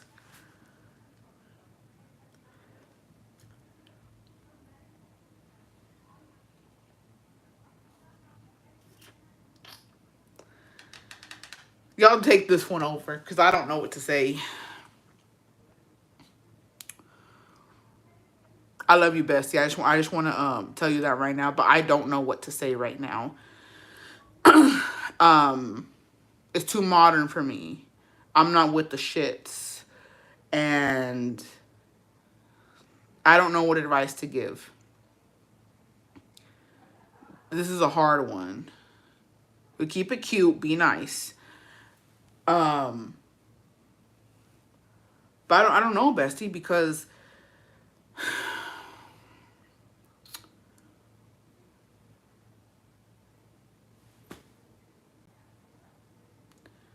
I don't know.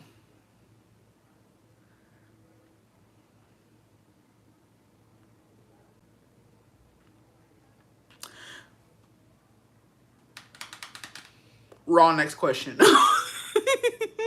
From TikTok. What's the reason? If he's not working, he's not helping around the house, what is he doing? Sorry. No, the reason I don't know what to say, bestie, is because there's a lot of stay-at-home dads now. I did not know, like, it's very modern. In today's society, these dudes out here, you know what I mean? They're stay-at-home dads, and I can appreciate that. Cool, cool, cool. But she said it didn't be on it. Well, I don't know what to do. I've never been in that predicament. Because I don't know. How do you tell your man get to fucking work? You know what I mean? Like, like, that's the thing. Because exactly, he's gotten comfortable. So it's like, if it's been working for y'all, but now he's getting kind of lazy and now he's not, you know what I mean? How do you tell your man who's been at home with a kid, hey, you're not doing enough? Like, how do you say it in a way that doesn't cause this huge thing to blow up? I don't know. I don't know how you can tell him, hey, I'd crash out. I was gonna be dead ass, but I'd crash out. I would come home, I would open a fucking beer and crack it on his fucking head. I would crash out. I'd be like, I'm tired.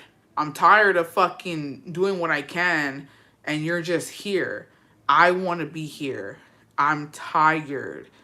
I'm tired. I'm mentally drained. I'm physically fucking drained.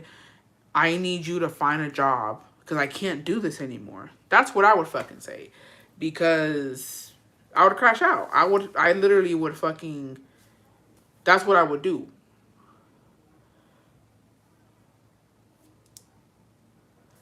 Yeah, the only logical answer for me is crashing out. So, but maybe have a conversation and be like, hey, this isn't working. You're not doing anything here. I think it's better if I stay home and take care of the house and our kid and you go work. Or if you're going to continue to like be here and I'm going to continue to work, I need you to start doing more because this is not it. And I would let him know. No, this is how you got to let him know too. Sorry, but wait, are y'all married? My man at home. You saying my man as if y'all married, so I'm assuming you're married. I'll be like, if it's gonna be like this, you can just leave. Straight up, I'll find somebody to take care of our kid. But why does she have to tiptoe around him? I'm sorry, I'm not trying to crash out. That's what I'm saying, like. Let me reread this. She just said, I love this man. I don't know what to do. Okay, I think I just read past that really fast. She said she loves him. That's different. You love this man. Coo. So let's try a better approach than crashing out. Let's not crash out. She loves him. Let's not crash the fuck out. So what we're gonna do, I think we sprinkle in some gaslighting. This is what I would do if I was in the situation, based. I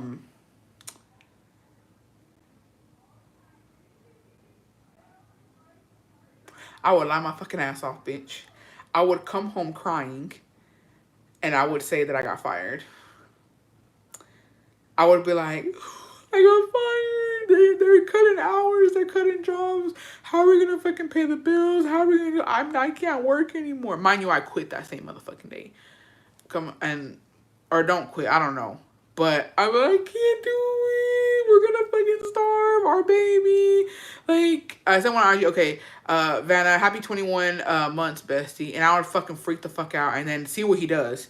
If he's like, oh, fuck, don't worry, I'm gonna go out, I'm gonna look for a job, or I'm gonna do this, or I'm gonna do that, or that's where you're gonna see how much you love him. If he tells you, don't worry, I'm gonna go look for a job, we're gonna be okay, let me get on to it, or if he gets mad at you, what did you do? Why did you get fired? What are we gonna do? That's how you know, bitch. That's how you know. That's how you know. That's how you know what it is. Now, no lies, but tell exactly what Val said because I need actions right now. Wait, what did Val say? Hold on. Imagine how. Wait, Val, what did you say, girl?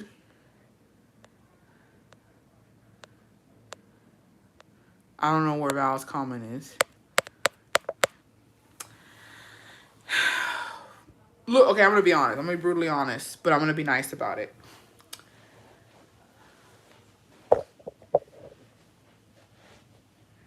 I don't.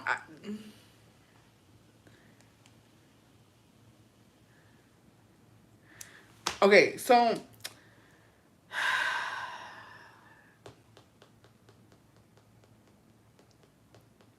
I'm gonna get my and I get off because my man's here. I gotta feed him.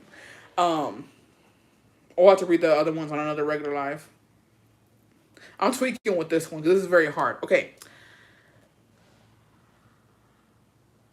I'm tweaking right now. Let me get off this bestie. He's gonna hate me. No, I'm tweaking too. No, you stay. No, you fucking stay. All right, get your fucking ass back in here now. You don't leave me alone with this shit. You get in here now, bestie. Okay.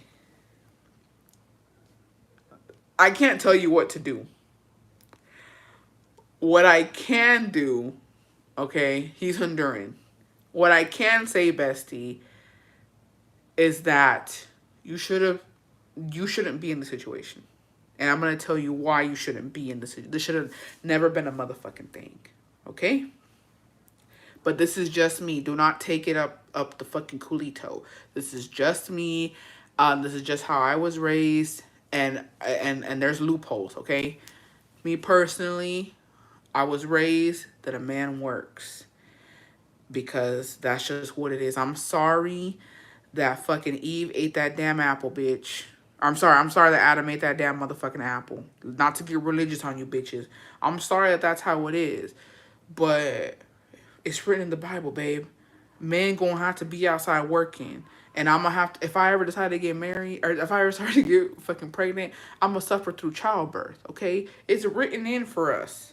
I'm sorry. You gotta be outside making money. I'll be here taking care of the baby kids. Sorry, okay? That's just how it is. Now, I know, and today, there's a lot of modern ways. There's a lot of stay-at-home dads. But I guarantee you, bestie, because you said he sent money to Honduras, I know damn well he was not raised like that. Because Hondurans, Mexicans, and Salvis got the same type of culture, okay? And I know damn well his mom did not raise him to be a motherfucking stay-at-home dad. I just know it.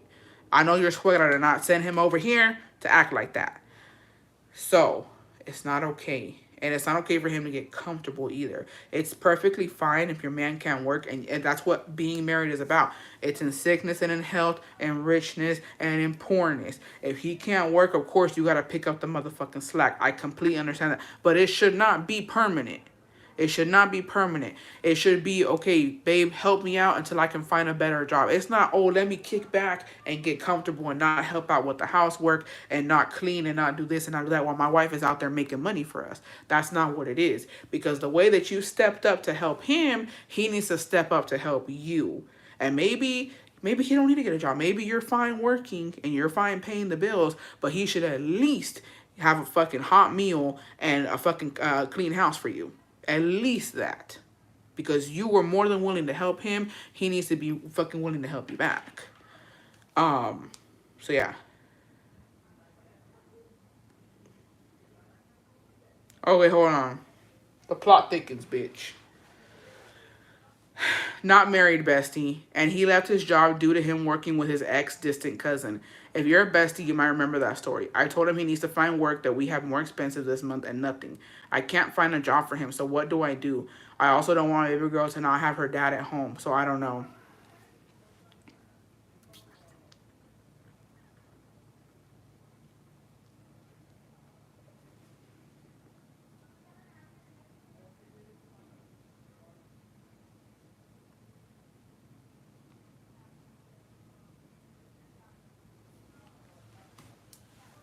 I gotta go. Bestie.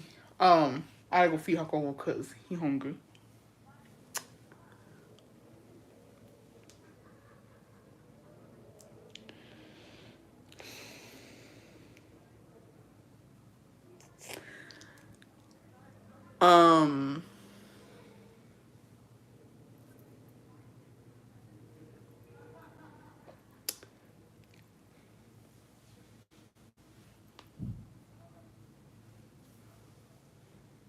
Trish, you can't see me, Trish, but I'm fucking shaking.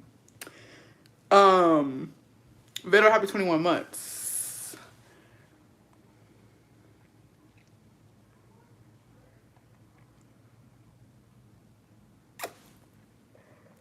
Bestie, remember, she needs actual advice, though.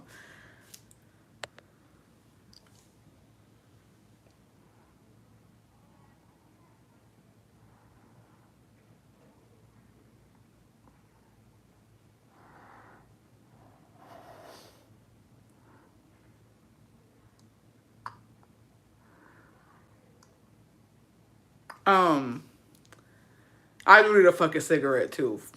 I need a fucking cigarette. Bestie, I don't know what to say. I don't know what to fucking say because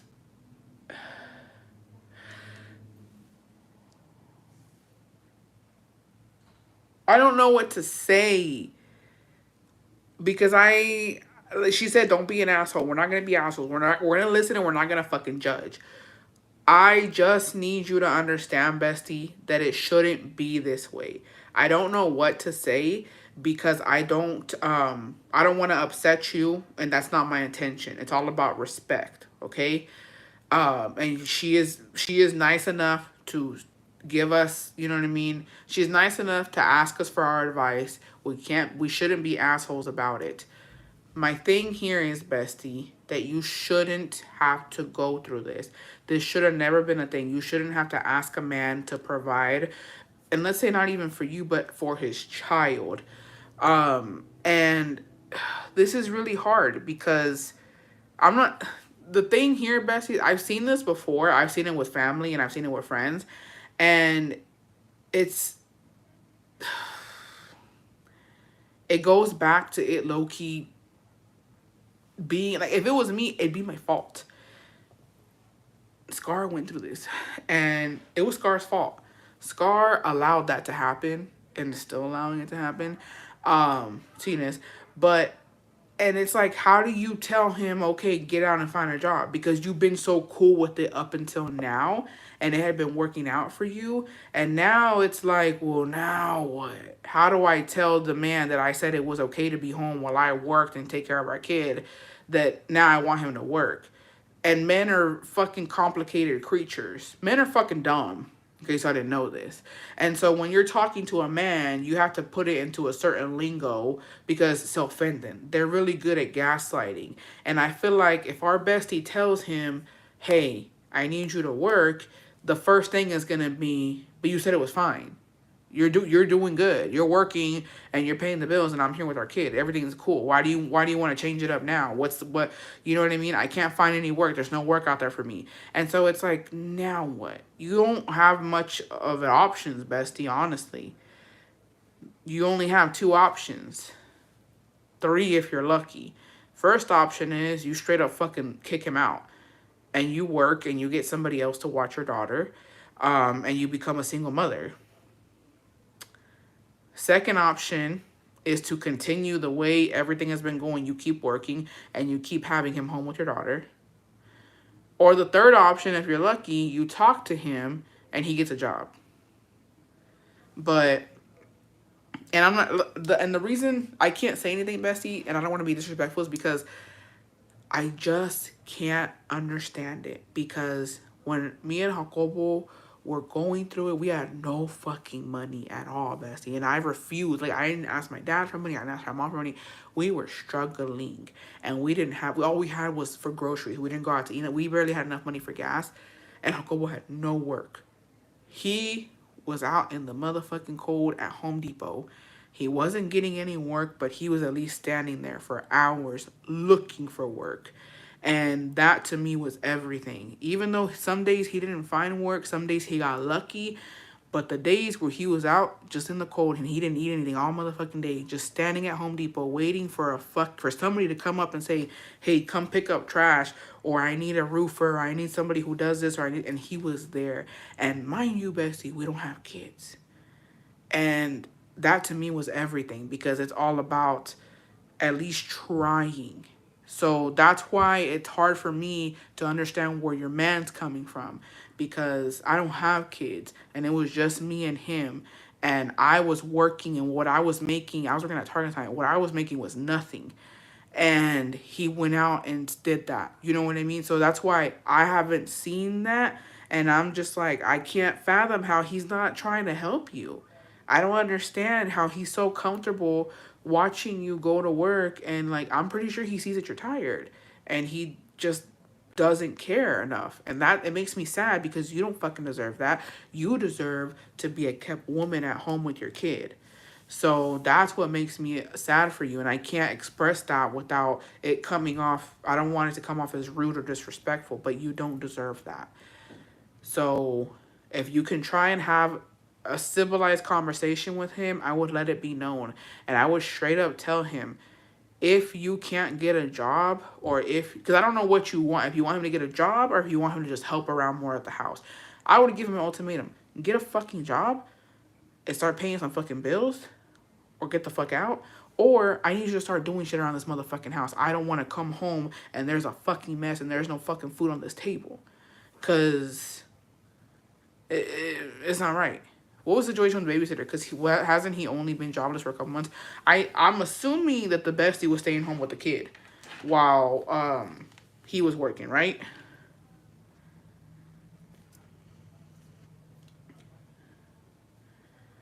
So yeah, I would just talk to him and let it be known. And honestly, Bessie, if you don't need him, it's no different. And I understand, because she said, I don't want to take that time. I don't want, it doesn't care to see her struggle. She needs a new man. Sorry, she can thank us later. That's also true, bestie. She said, I can't find a job for him, so what do? I also don't want my baby girl not to have her dad at home. I don't...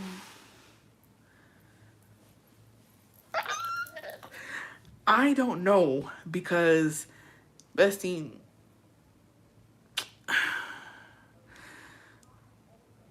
you're not taking that away from her.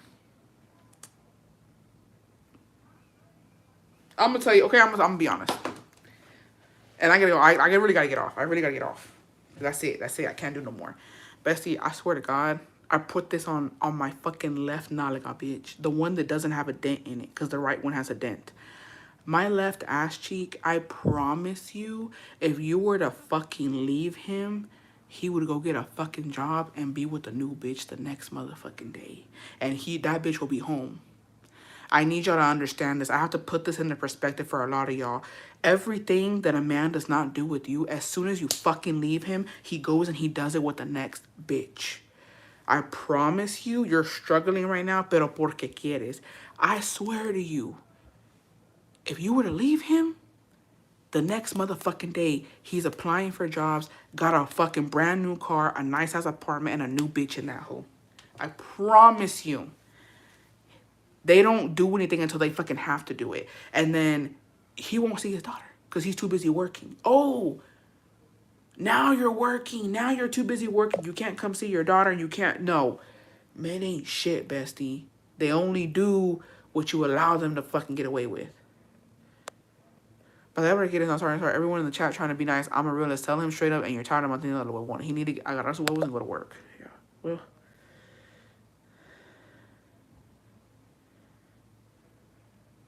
Thanks, besties. I appreciate all of you going to talk to him and see where it goes. If not, back to the streets and busca un sugar I go. And you'll be fine. Talk to him. Talk to him and let him fucking know. It feels good to tell your kids, Daddy is not home. He's working for us because he loves us. Best wishes for the bestie. I'm only boss, bestie. Don't hate us. Yeah, don't hate me. But I had to let you know. Because men will do that shit. I've seen it time and time again. They don't fucking do this for their bitch now. The new bitch, they doing everything for them. Don't be that person. Yeah. Oh, I'm stressed, bitch. Look at my fucking hands. They're fucking shaking. I'm gonna go eat. Oh, today drained me. I'm sorry we didn't get to all the trauma bonding. I'm legit sweating. No, my ass crack is sweating. My ass crack is fucking... No. Ariana, I was literally about to say I need to take a shower. I need to take a fucking shower. My ass crack is fucking sweating. I was getting the fucking chills, bitch.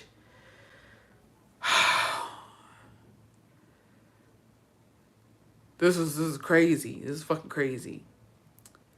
No, I'm twitching. Like, y'all don't even get it. I didn't know I was itchy. I thought I had piojos, bitch. Okay, I love you guys. My nose got